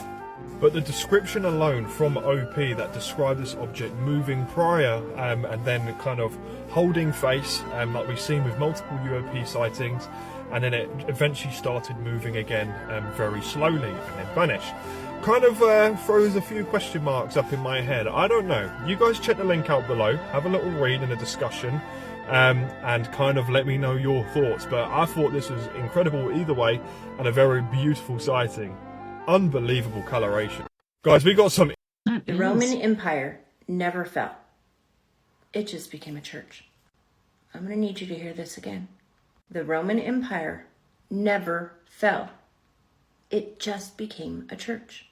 The Roman Catholic Church. If you have followed me even for a sliver of a moment, especially now when I got my page back, thank you. You know exactly how I feel about the Pope, the Vatican, and all of the wonders and truths that they keep hidden, concealed, and tightly locked away just underneath the floors of the Vatican itself.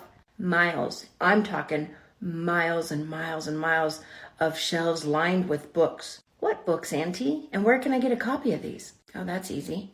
All of the books. All of the books with all of the truth. And as far as where you can get a copy of these books, well, you can't.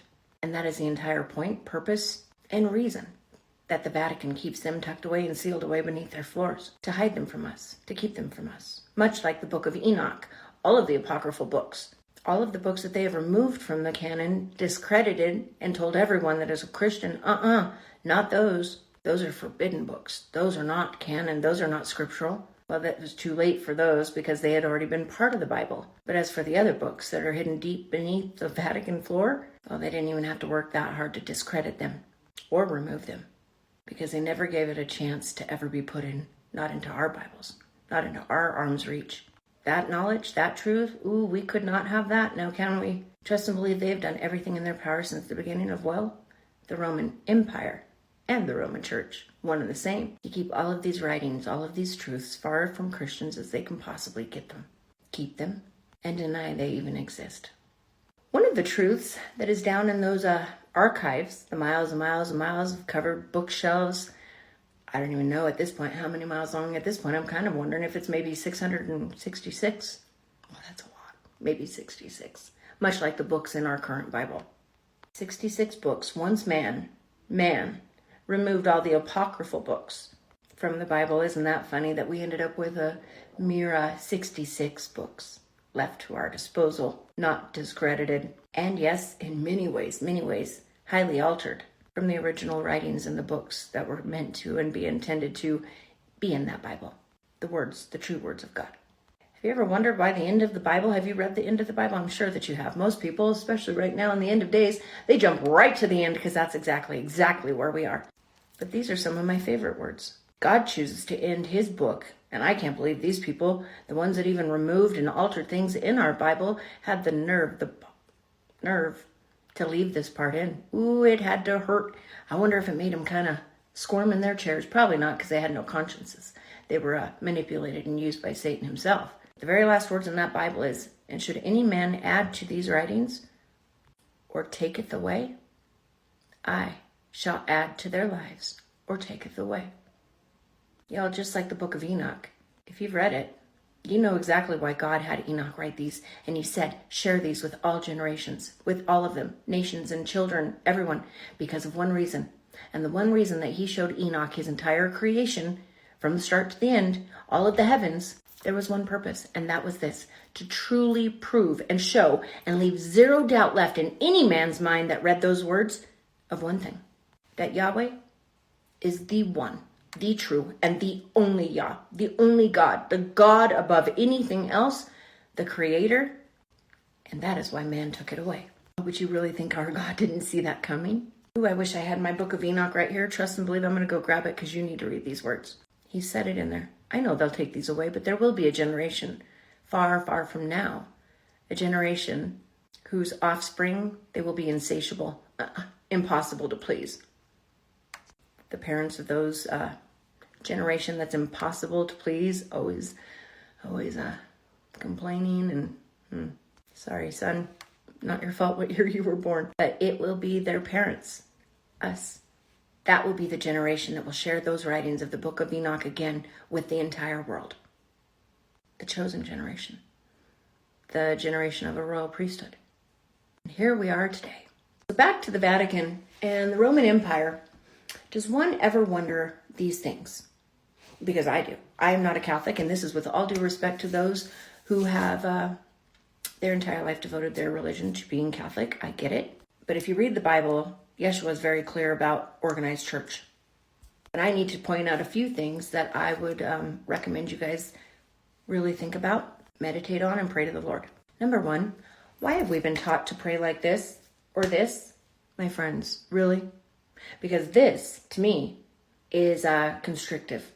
It is shutting off whatever it is. It feels like I'm hiding something. You can't get to this. I've got my fingers clasped. So why in the world would I ever put my deepest concerns, my prayers, my needs, my wants that I need my Father to know and see and hear inside of my palms and then clasp them shut? Yeah. No. It's like creating a safe around all of my prayers that I'm trying to lift up to my Abba in heavens. And why do we do this? Same thing. All I do when I see this is, all I hear is, here's the church, here's the steeple, open the door, see all the people. Yeah. Y'all, my Abba is there. And when I talk to him, or when I ask you, please lift me up in prayer, why in the world would I ever ask you to do this or bow your head? Because he's not down there. You kneel, and if you catch me praying, I'm here to tell you If you see my Ring camera, you're going to see a lot, and I pray all day long. You're going to see, even with my bad wing, with my bad arm that I can't lift above my head, my arms are up in the air. When I praise my Father, my hands go up, because that is the exact direction I want my prayers to go. I'm not hiding them, concealing them, or keeping them from being heard by clasping them like I'm going to crack a walnut. No. And on that note, this sign, in fact, I won't do the whole thing because I'll show you why. If you were to measure the distance between this and this and this and this, see how I did that? That, my friends, would not exactly make a cross, right? Actually, if you wanted to make a cross, and I will do this, that would be more like that, right? What you're actually making, my dear friends, if you picture it, visualize it, or even write it on your shirt and your forehead, you're going, no, don't do that, because I don't want you to have that walking around all day. Don't do that. Do not do that. But what you have just created is an upside down cross, an inverted cross. And there is one person who loves those and one that does not. The other thing that you're doing when he says to pray, we pray with our heart, mind, body, soul, and mouth. And by doing this, your mind, your heart, with doing that part, again, I will not do it. But what you are successfully doing is creating a motion that cuts the cord between them. You are literally separating the two, destroying the attachment before you pray and after. You're completely killing the communication between the heart and the soul. And at the same time, I guess bonus for Satan, you're creating an upside down inverted cross. The other thing is, we know, hands down, there is only one way to the Father, my friends. Let me hear it. How is it? That's right. Through the Son. Not through the saints. Not even through the angels. Even the angels themselves say, the Lord rebuke you. The angels aren't even going to say, I rebuke you. The Lord rebuke you. And I'm here to tell you, it is also, and hands down, definitely not through Mary. It is only through Yeshua, my friends. Which brings me to the other thing. We shall not worship graven images or false idols. So why would we have beads? Why would we have beads doing an incantment to Mary? If you've ever been a part of even mild witchcraft or the occult, or if you've seen anything, you will find there is a structure to everything, a part of that. You have to follow it verbatim, do these steps, do that. And that is exactly why Yeshua says, do not pray to my Father that way. Why? Because he despises prayer like that. Why? Because it is exactly the way enchantments work on the bad team. It is witchcraft. Repetition is enchantment. Are you seeing where I'm going here? Why would the Catholic Church teach all of their people this from the beginning of, well, the Catholic Church? I mean the Catholic Roman Empire. I mean the Roman Catholic Empire. I mean the Church. Did you also know that the Vatican, where the Pope sits, if you look, and it doesn't even take hard, you don't have to look long, it is actually in the shape of a serpent. Not only the outside of the Vatican, but the room that the Pope loves to sit the most. It's 1000% a serpent. And did you also know that the Vatican, for some reason, they have the most powerful telescope here on this earth? And why would they do that? Because they know dang well, better than anybody, there's a firmament. Outer space is a farce. What you see in the sky, those are stars. Those stars, those are angels. As people are starting to learn now with these drones, they know there is no outer space. So why would they have the most powerful telescope? And then again, well, if we're asking them questions, why would you name it Lucifer? No, Vatican, I gotta know. I'm curious. It's not the name of your uncle. Or is it the name of your father? Pope is trying to open 5 portals to very bad places tomorrow night, Christmas Eve, and live stream it. Don't you dare watch that. He is summoning very dark things. Stay as far away from that as possible. Repent, turn from sin. Yeshua is literally at the door. So Cameron came by for a visit. I think this video was from a couple days ago. And of course, Pal wants to play. And he's got his ball and he wants to be chased. Now, I normally don't like this. I just don't like playing chase. But Pal really needs the exercise because he hasn't been doing much exercise lately. And of course, Cameron goes over and follows him, and Pal right away starts to run away. So the game is on. Chase me, catch me if you can. And this is beautiful, you guys watch. Get such a kick out of this. She goes over and hides on him, thinking she's going to scare him. So she goes down and she's waiting patiently, and you'll see in a sec what Pal does. from another camera angle. Pal realizes it, and he decides to go around the back and scare her. Watch her jump, you guys. She literally jumps off her feet. I got such a kick out of that. You have no idea how much that made.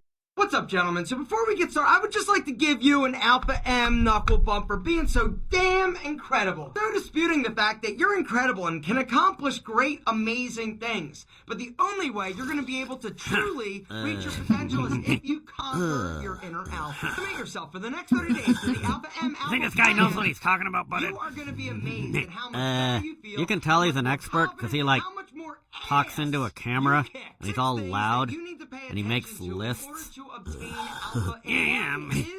Yeah, maybe he knows what he's talking about.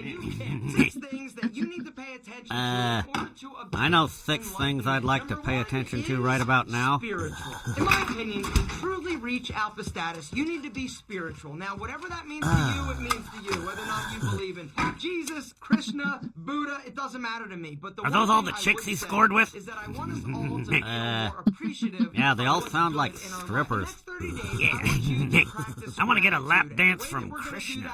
With a sheet of paper, 30 days, I want you to write down something you are grateful for. How many years is 30 days? You're going to realize I don't know, but the landlord said to vacate in 30 days, and that was about 2 years ago. We're still here. 30 days is a long time. Every single day. Now, if you're somebody who's already like exercising, I'd like to give you a knuckle bump. Oh yeah, I gotta exercise. Time for my 12-ounce curls. Feel the burn. But it's fun. The burn. Never skip arms day. You know what I'm saying? The 6th pillar of the Alpha 30-day plan. What's alpha again? Is it like something with the alphabet or something? No. Alpha is like the gorilla that gets to score with all the other gorillas. Whoa. So he scores with a lot of gorillas? I guess so. Just like goes down to the zoo and just like does them all. Yeah. He's an alpha. And then the other gorillas try to stop him, but he just beats them up. Oh yeah, yeah. He spanks his monkey. See? Gorillas aren't monkeys, Beavis. They're apes. So that joke doesn't work. Try to be more careful next time. This means that you gotta make up with some people or deal with some things that you've been like harboring and hanging on to, gentlemen. It is worth it. Forgiveness is a Beavis, gift that alphas there's something I've been meaning to get off my chest for a long time, and I just didn't have the courage to say it. But here goes. Beavis, you're the biggest dumbass in the world. But at the end of the day, you've got to be willing to put it behind you. Felt good to get that out. Okay. Up yours. I'm glad we connected. Me too. Now let's have another beer and watch this guy bone a gorilla. Say it, sister. Yeah. Amen. Ever reach alpha status. We have. All right. On that note, boys and girls, it is time for our second music break, where once again I will be bringing you Miss Mia Savage with her band Antidote for Savages, and she's going to be singing Not a Phase, Singing to Your Grave, Bury Me in Heaven, and The Bottom Line. Don't go anywhere. We'll be right back after this music break.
matter, because it's just a ride, and we can change it anytime we want.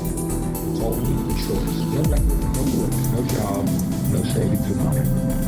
Just a choice right now between fear and love.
Right now, between fear and love.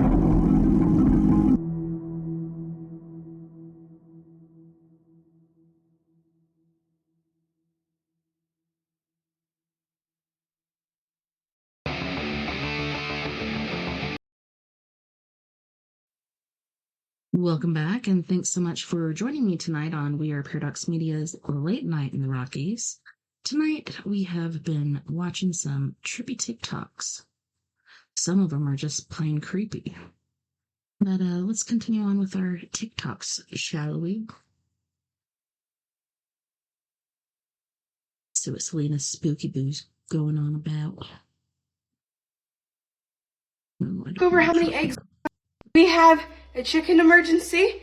I just went down to get eggs, and there's a very sick chicken. But first, let's go over how many eggs my chickens pooped out in 2 days. 2, 6, 10, 12, 18, 22, 26, 32, 34. I set up a hospital bin, which is a large Tupperware. We got some scratch. We're going to make some miracle water. And then don't worry, there are holes in the top. Let's go get our boy. Winter can be really hard on chickens, and this chicken is having a vitamin deficiency. It's mainly going to be thiamine. Here he is. Aww. Buddy, he's my lavender Orpington rooster. Are you okay? I had chickens for about 2 years, and we've lived through a lot of it. I recently had a stargazing chicken, which was terrifying. They get so much supplementation with like different stuff, but the Canadian winters they're harsh. They're harsh. They start with being super off balance, and then eventually they can't get up. He was fine. He was fine like the day before yesterday. This right here, chicken elixir, I add to their water. Miracle. But now I'm going to show you the ingredients to the concoction that I make and squirt in their mouth. Okay? We do 1 D-drop, 2 of this Pedia baby dropper oral solution. Then I break off a tiny piece of selenium. Ever wondered why your middle finger's considered swearing? There's a hidden element that they've hid from you called ether. 5 points on the body, 5 elements. 5 fingers, 5 elements. They demonized your middle finger because it's ether. But what exactly is the ether? Ether is like the blueprint to all physical creation. They covered up the ether by calling it dark matter. It's where all energy comes from and returns back to. Think of it as an eternal water of life feeding everything with energy. All of our consciousness is borrowed. All of our minds are individualized to manifest unique experiences from the ether. Yes, the ether can provide free 0-point energy, but that is not the biggest secret. The biggest secret about the ether is that our minds can manifest whatever we project into it into a reality. This is what the Matrix is showing you with these codes. And this scene in the Matrix is showing you the ether. You can change the codes to reality by changing your inner consciousness. The ether acts as a barrier from the imagination plane, astral, into the physical plane, material. Just look at the words that we use. Together. Ether. It connects the physical with the spiritual. You are on either side. Either. There's so much more that goes into this. Make sure to follow me. Ever wondered why your middle fingers... 1992, Kathy O'Brien stood up in front of the world and predicted almost exactly what we are dealing with right now in regards to UFOs. But she was telling us to beware because there's a chance that they aren't actually aliens and it's all the result of Project Bluebeam. This was absolutely mind-blowing. Just check this shit out. Showed me his office at General Dynamics, a then top secret stealth. Here was this triangular stealth that wasn't in any of the school books, wasn't being talked about anywhere. It looked like a spaceship to me. I'd never seen anything like that. And everything that J. Bennett Johnson was doing and he was involved in certainly was alien to me. So it was easy for me to accept the idea that what was happening was in fact being perpetrated by aliens. But what I am saying is that it was my experience that these were people claiming to be aliens. If there's a reality out there pertaining to any alien influence, we need to sort out the government misinformation and disinformation and mind manipulation techniques that they're using. I know for a fact that the plan is to make all of us feel totally helpless, that what's happening is beyond our realm to affect because we've been taken over by aliens, that our Independence Day is dawning. In 1992...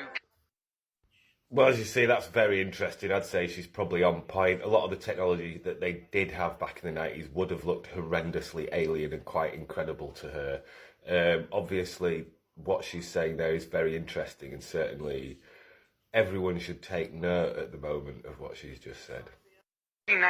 There was another active serial killer in the Ozarks, and he may be the most cruel and monstrous of them that I've encountered yet. This is Tommy Lynn Sells, the coast-to-coast killer. From 1979 through the end of 1999, he left a trail of vicious murders across the United States. Authorities have confirmed over 22 victims, but he confessed to over 70. Almost every one of these cases is extremely disturbing, so viewer discretion is advised. Tommy Sells was born June 28, 1964 in Oakland, California, and there's no doubt that he had a very traumatic early life. Tommy was born a twin, and his sister's name was Tammy Jean. They had 2 older brothers and then later 3 younger brothers. Family moved from California to St. Louis, Missouri when the twins were about 18 months old. Shortly after, both of them contracted meningitis. And while Tommy pulled through, his sister Tammy did not. At 2 years old, he was shipped off to live with an aunt until he was 5 years old. And during all of that time, his mother never visited and never even checked on him until the day the aunt contacted his mother asking to adopt him, at which time she snatched him back and never allowed him to see his aunt again. By 7, he was chronically truant at school, was breaking into his grandparents' liquor cabinet. And around this time, he also befriended a man in nearby Frisbee, Missouri, who he frequently spent the night with, which his mother encouraged, but who later turned out to be a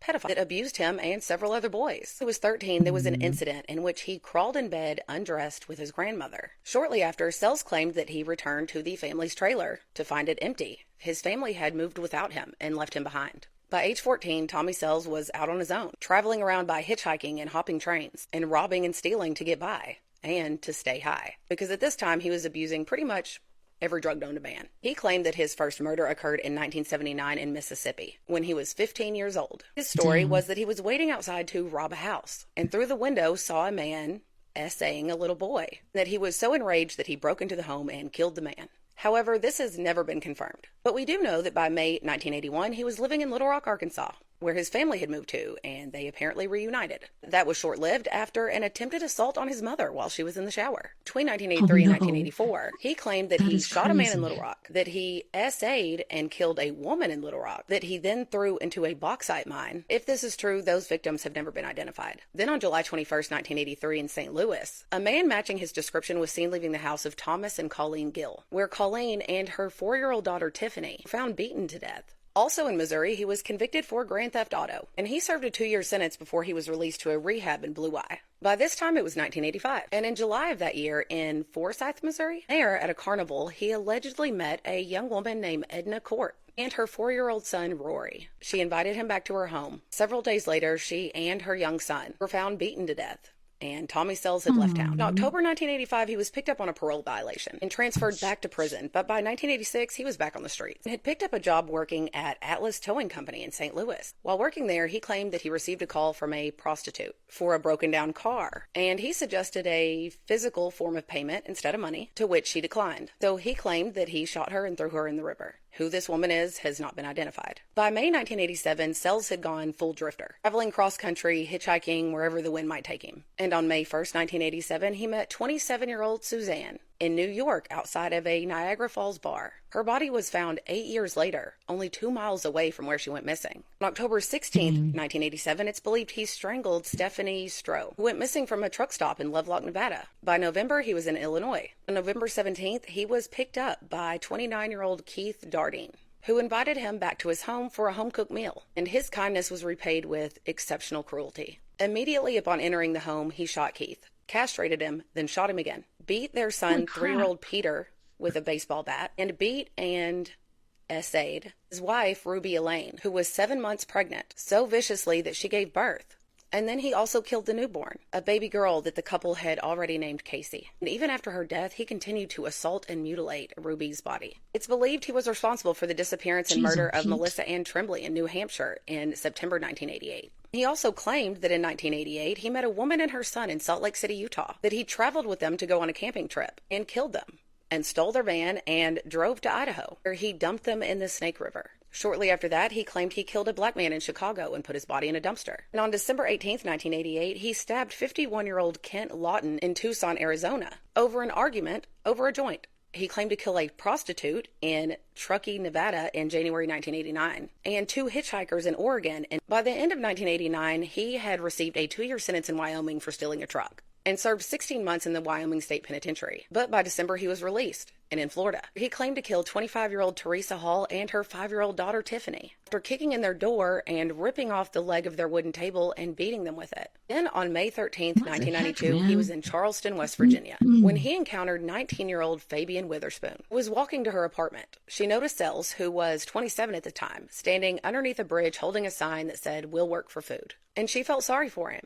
She offered to give him food and clothing. When they got to her apartment, she asked him to wait outside while she gathered some items. He immediately came in behind her, locked the door, and grabbed a knife from the kitchen. But this woman, to her credit, fought like a hellcat. She managed to wrestle the knife from him and stabbed him multiple times before he picked up a piano stool and knocked her out with it. After she was knocked out, he tried to run, but his injuries were so severe that he ended up in ICU and police custody. She was also severely injured and had severe cuts on her hands, but she survived. And Tommy Sells took a plea deal. He only spent 5 years in prison. While he was in prison, he married a lovely woman named Nora. So after his release, the couple moved to Tennessee. But it wasn't long before he left her behind to resume his cross-country wandering. I'm out of time. Come back for part 2. There was another active serial killer. Man, that guy's got All right, issues. the word gravitic propulsion system is running around the internet, and we're going to talk about it. My name is David. I'm a former U.S. Army active duty UAS maintenance NCO. I worked on drones, and we're going to tie everything together. Here recently had a video go viral, over 4 million views, talking about the drones in New Jersey, and I think things are connecting. Guys, this is like a missing puzzle piece that we've been looking for. So the Green Beret who was at fault or was responsible for the Tesla truck that exploded at the Trump Tower in Las Vegas was talking about in his manifesto about gravitic propulsion systems. And if you think about the word gravitic, gravity, and if you think about how gravity works, you also have to think about magnetic fields, magnetism, and also plasma. And all this is really connected because he talked about China as well. And in the video that I put out 2 weeks ago, I talked about how the US and China are in a fierce race. Don't take my word for it. This is the Wall Street review or documentary that they just put out here recently. When you watch this, you're going to be blown away. It's just a few minutes. In just a few years, China has built this world-class fusion research campus from scratch, while the U.S. still lacks anything like it. It's a sign of China's growing investment in nuclear fusion, what many scientists consider the holy grail of clean energy. If American companies don't lead on this, then the jobs, the wealth won't develop here, they'll develop in China. We'll break down the race to achieve and commercialize nuclear fusion, and what's at stake if China wins. In the last 5 years or so, there's the beginning realization that this may not just be interesting science, but there may be a possibility that this could become an important practical technology. He says he hasn't been back to Chinese labs since before 2020, partly because the U.S. government has discouraged it. So think about that, guys. He's not allowed to go back to China because there is a race, a full-on race to get fusion power. This isn't just a new way for energy. This would change the power stability in the whole world. This is like the Manhattan Project. This is whoever wins this race is going to dominate the world, literally. One of the leading candidates for a viable and practical fusion reactor is called a tokamak, a machine that confines plasma using strong magnetic fields. The U.S. has 2 main government-funded tokamaks. China has 3. Its 4th is expected to be completed in 2027. China has 10 times as many PhDs in fusion science and engineering as the U.S., and the Chinese government has launched new fusion education programs in China. The Chinese government is also spending double what the U.S. is spending on fusion. We should expect it to be a net loss to American global influence around the world. That China will leverage this technology as something that they can support their Belt and Road allies with. Their customers will need to buy from them and do business with them. So the main point of this video is to let you know that there are some things that we should be connecting. And I saw this Reddit post and I want to really share it with you guys because this is how gravitic propulsion, fusion energy, plasmoids, and plasma are all connected. So this is what he said. Like all matter, plasma can be controlled by gravity from a distance. This is literally what stars do. Their own gravity holds them together. Gravity is certainly much weaker than electromagnetic force in this regard. This is why fusion reactors use giant magnets to try and hold plasma in place. So guys, I really think that there is some stuff that is going on with fusion plasma and some secret projects and departments and things that like this individual Matthew is talking about that we don't know, but we have more proof that something is going on with these drones, something is going on with these fusion centers, with plasma, with gravity, something's going on, and we need to find out. All right, the word gravitic. People want to know my opinion on the final experiment. They want to know why I haven't really made content on the most popular topic in flat earth. I'll tell you, first and foremost, guys, this community means more to me than you'll ever know. It has saved my life. Also, we know that the earth is flat. We know it's not a spinning ball that violates all these natural laws. We know that for a fact. Okay, now was the final experiment real or was it faked? You know, I've sat back and waited because there was a lot of people saying it was done all in a studio and stuff. But I remembered they made promises that they would show uncut 4K footage of them getting on the plane, watching Antarctica approach, landing. They made good on that promise. So they did really go. Now, does that mean that they didn't fake some of it in the studio? Like, that could very well be a thing. Now, I haven't made content accusing these guys of anything, okay? Vapegate, Austin, you were caught dead to rights on that. You might as well not insult our intelligence. You might as well say, okay, I hit the vape on the way out of the cabin. I had remnants of it in my lungs, blew out, boom. What you saw was vapor, okay? You might as well let that one go. The day that Austin, Jaron, and Flat Earth Dave and all them, the day that they switch their position to a globe, I will jump right on that. I'll be like, oh, look, they were playing a long game to deceive us all, and here's why you shouldn't trust it, you know. The day they do that, yeah. But until then, you guys who have accused them of they're going to change their position one day, you know, they better do that, because as of now, every day that they don't, there is a line, a divide right in the community that will never heal. You'll have half the community watching their clock saying, any day now they're going to switch to a globe, and then the other half saying, guys, they're pioneers to the community. Like, what are you doing? You got friends today that are no longer friends because one of them still trusts those guys and one of them doesn't. You know what I'm saying? So what if this was the true PSYOP? What if there is studio footage? What if they did fake the 24-hour sun? All right? And the true PSYOP is that they never change their position. They stay making the same content they always have, but we've got half the community calling them liars and deceivers, and then someone goes to check out their content, and it's the same content as the ones accusing them of being liars. It's anecdotal, a lot of this stuff. You know, it looks like it was in a studio. It looks like there's some things at play here. But if they never change their position, that's worse for the community than if they do. If they did switch to Globers tomorrow, the community would come together. Those who accused them of that would be like, see, I told you. And then the ones who still had faith in them would be like, dang, you were right. But nobody would follow them. And if the government was doing a PSYOP, they know that no one would follow them back to the lie. Nobody. It's more productive in splitting up the community and allowing the community to destroy itself from the inside out by leaving that door open, by them making the same great content they've always made, and then the community at odds. I believe that they will stay flat earthers. I believe they will live their whole entire rest of their lives as flat earthers, because that is a better PSYOP if they faked it all. Some of you, hey, you know they faked it. Some of you know they didn't. It's not what you know, it's what you can prove. If we've got proof, cold hard facts that they faked it, and they don't change their position to a globe, then you would have to assume that the true PSYOP is to cause division and discord in this community. And if that's the case, you're playing right into the hands of it. So the best thing to do now, this is myself talking, the best thing I can do for me is to treat them like the content creators who have always done good things for the community. They've always made great content, and treat them as such. Because accusing them does nothing but harm up until the day they switch their position. Then I'm with you. Let's expose them. Let's show all the dots connected and show the grand deception of the big flip.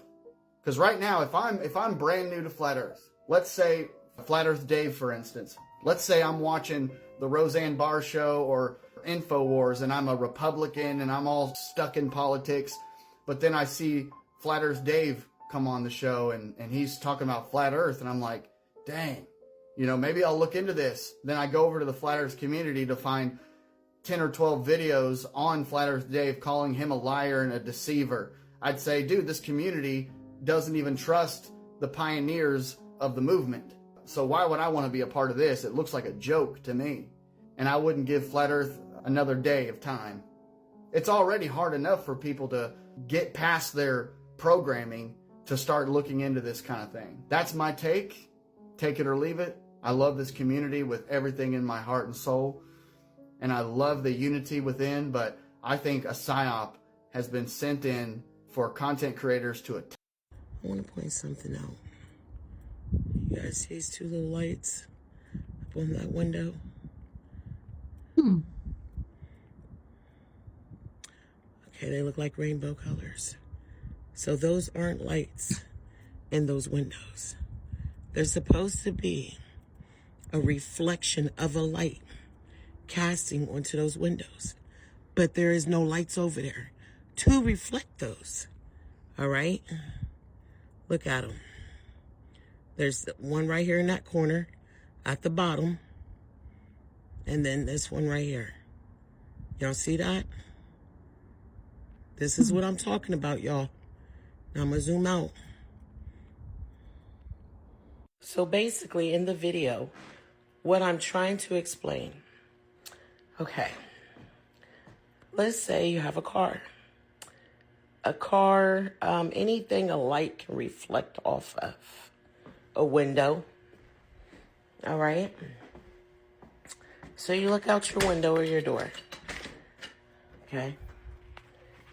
And let's just say, for example, let's see if I can pull it up. I don't know if you guys can see it or not. Barely. Where's my finger? Right there. That's the top of her car.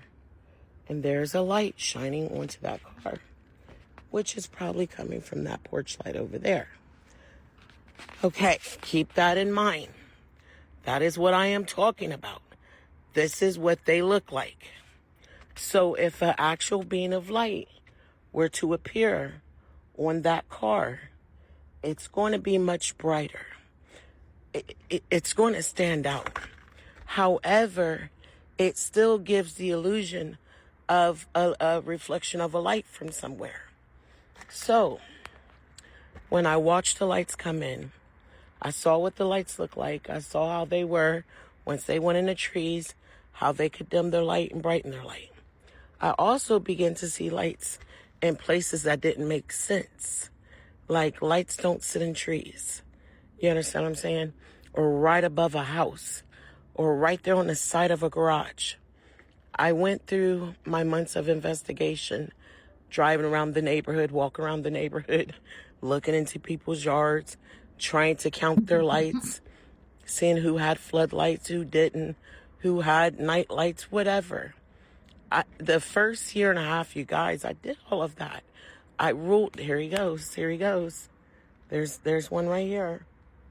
I had a full conversation with this being. And oh my goodness. You guys, I recorded it, but unfortunately it didn't record my voice. I was so devastated. What? But you can actually see in the video how it's responding, you know. I think it's called Morse codes. I am going to look into that. Some of these lights could be trying to communicate through Morse codes. But yeah, that's what I'm pointing out in this particular video. You can tell the difference.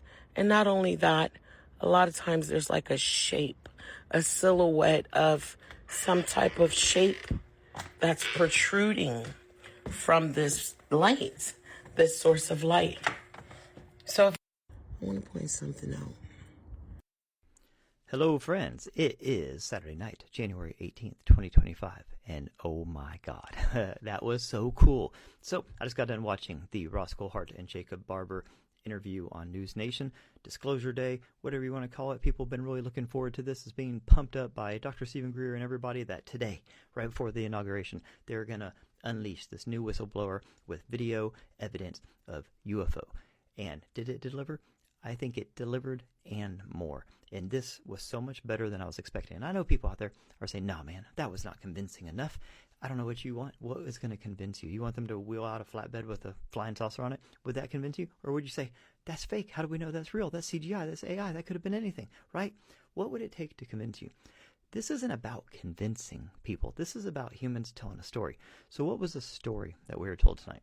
Now, this guy, Jacob Barber, he's legit, man. This guy, he's very impressive. He's a very impressive dude. He seems very genuine and very credible. He's been vetted like crazy. He is a Tier 1 U.S. Air Force pilot. He was so good at his job that he got recruited into this Black Ops project to do these flight retrieval missions. He didn't know at first what he was actually retrieving, but he comes to find out he's retrieving downed UFO. Now, one of these missions in particular changed his life, and this story is just incredible. And it went in directions that I never expected. And I know people out there that aren't as woo as me. People give me shit all the time. Like, Jordan, you're too love and light, man. You're too woo. This has nothing to do with that.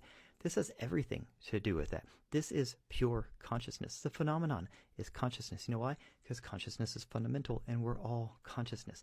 And that's what this UFO disclosure is going to do. It's going to bring that concept to the masses, okay? And this was step one, and this was a big deal, and I'm going to lay this out here, okay, of what happened and why this is so important. Okay, so when he's transporting this egg, okay, he's way up in helicopter, there's a tether, and there's like this cradle holding an egg. That's what the video is. It's like shooting down, it shows this egg, and people are looking at that and like, dude, really, an egg? But check this out. This is so crazy. All right, so he's flying this egg. It's just him and this egg, essentially, right, dangling below his helicopter, and he's taking it to where he's supposed to drop it off. And he said that he was overcome with emotion, all right? Just started crying in hysterics in the helicopter on this mission. And this guy is stoic, man. He's straight-faced. Through the whole interview, he never even really smiled, smirked, anything, scowled, grinned. He's very straight-faced. And at this point, when he's recounting this mission, he starts crying on air, right?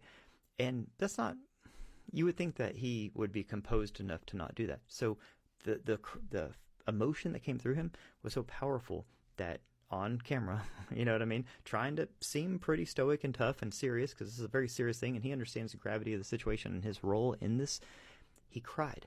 Now that to me signifies that this is real emotion. He's not playing a game, there's no reason for him to do that. And this was unexpected. Like this element of the story, most people never expected. So it's not like he felt like the need to do this, right? This was pure. This emotion came through and made him cry. He talks about how when he's transporting this egg, that he felt this energy come over him. He said he was almost possessed by this like pure love, and that it felt like a feminine energy. And you hear a lot in the world talking about divine feminine, and divine feminine is going to come back and usher in 1,000 years of peace and these kinds of things. I've talked about it many times in my videos. People laugh at me. Woo woo. Here is a hardcore, military pilot saying the same thing. He said specifically that he felt like inside that egg was the Spirit of God, okay? And that it came over him. That's powerful. He said that spirit has been with him ever since. It has not left him. It's what's been guiding him. It's what forced him to come out and become a whistleblower. He's been working on this for years, going through all the proper channels, went to Congress, went through the whistleblower channels. He went to Arrow and all the correct, organizations within our government that study the stuff. He did all the right things. He contacted, Ross Coulthart, and he wanted to do this the right way. He's been guided by this energy that was inside that egg that took over him that day and's been with him ever since. Now, let's unpack that a little bit. Why an egg? Right, okay. We're talking about UFOs here. Why an egg? And I thought, side tangent, these movies, I went to ChatGPT and I was like, okay, how many movies have had an egg-shaped UFO in them, right? How many of these science fiction movies? And there were so many movies have an egg-shaped UFO. Why? Eggs aren't aerodynamic. They don't have wings. It doesn't even really look like a UFO. Why did these movies feel compelled? Imagine the director saying, okay, guys, go in the special effects department. We need, this scene is going to have a UFO, okay? And they're like, I got it. Let's make it look like an egg. It doesn't make any sense. Where did this come from? It's like it was planted in our psyche for us to understand that some UFOs look like eggs, right? But why? It's so bizarre. I think that this was planted here because, remember, everything's consciousness. This is getting us ready for this. But even deeper than that, is this a UFO or is this a seed? Okay, think about this. This is deep, y'all. This is why you come to me, okay? What is the darkest part of our civilization, okay? And I don't mean like the homeless drug dealer under the bridge or the greedy politicians or that kind of stuff, right? That's not the darkest, worst part of our civilization. The part that has us on the brink of, nuclear war, extinction, the military-industrial complex is the part of our society, part of our civilization that needs the most love. How do you transform them? How do you transform that group that is so disconnected from source, that is so unspiritual, that is so dark and just lost? How do you get through to them? You drop a seed that looks like exotic technology, I guess, that they go and they get it and they say, okay, let's send this guy, let's send Jacob Barber and his team out there to go pick up this UFO, right? So we can bring it back and we can take it to our corporate buddies at Raytheon or whoever, and we can reverse engineer it and make weapons and take over the world, right? Of course, that's how they're going to look at this thing. Then they go and get this thing, and the pilot that's flying it has a spiritual awakening. He's overcome with love to the point where he's crying while flying his helicopter. And then he drops that egg off. And I guarantee you, they weren't on the show tonight, but I guarantee you, everyone who was there, who picked up that egg and put it in the crate or on the truck and took it to the deep underground military base or took it to, Lockheed or whatever, and then they're going to crack it open and they're going to, reverse engineer the technology, right? And they're going to make all their little weapons. All those people, I guarantee you, were overcome with love, overcome with emotion, touched by the Spirit of God that was within this egg. And they're probably all freaking whistleblowers now too, or on the verge of it. This is a way to infect our darkest parts of our civilization with love and to transform us from the inside out, going into the belly of the beast and transforming that way, right? I think that's powerful. That was not expected. I didn't expect him to say that. I don't think anybody expected him to say that. The ramifications are huge. Was this a UFO or was this a seed? Was this a seed planted by God, planted by, extraterrestrials, planted by interdimensionals, planted by future humans? Who knows? But it's a seed. It's a seed. Even if it flies, it's still a seed. Okay. That was amazing. I didn't expect that. Then he goes on to tell other amazing stories about psionics. Psionics being basically like psychic-powered soldiers. And, he talks about how, they have these programs that take, people that have psychic abilities and train them to basically summon, call in, communicate with these things. We know this from talking to Chris Bledsoe and so many other people that have the ability to, even Stephen Greer at the CE5, the same kind of thing, where you can telepathically and consciously connect, which means that these things are conscious-based. Now, the Pentagon came out with, or Arrow came out with a little statement saying that they have no proof that any of this is extraterrestrial. And I don't think they're lying. I don't think this is extraterrestrial. I think this is consciousness, right? I think it's non-physical consciousness that sometimes materializes. I think that these are probably native to Earth. I think that a lot of this is just elements and part of our own world and our own reality that we didn't really interface with before because there was too big of a gap. The chasm was too big between us and it. But now it's closing, and I think that they're assisting us in this consciousness ascension process that we're going through.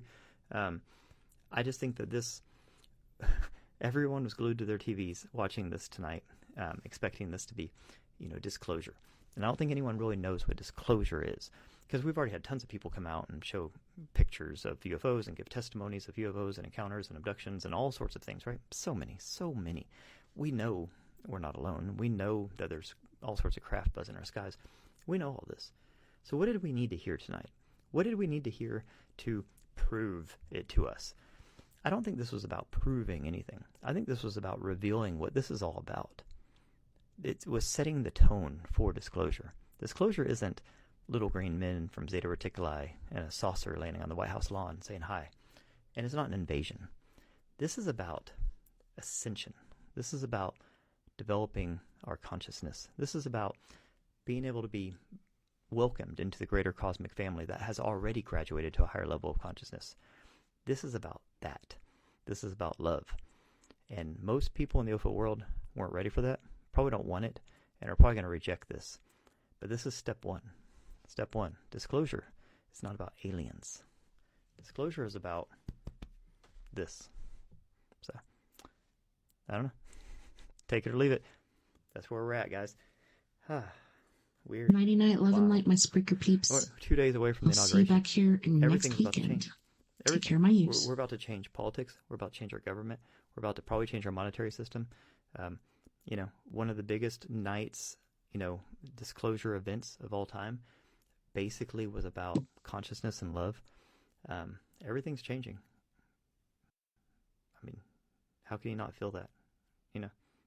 So it doesn't matter what your opinion is. It doesn't matter what you think. It doesn't matter what you want. This is what it is. I've been talking about this for years. This is what it is. So I think it's exciting. It's so exciting. Are you kidding? Do you really want to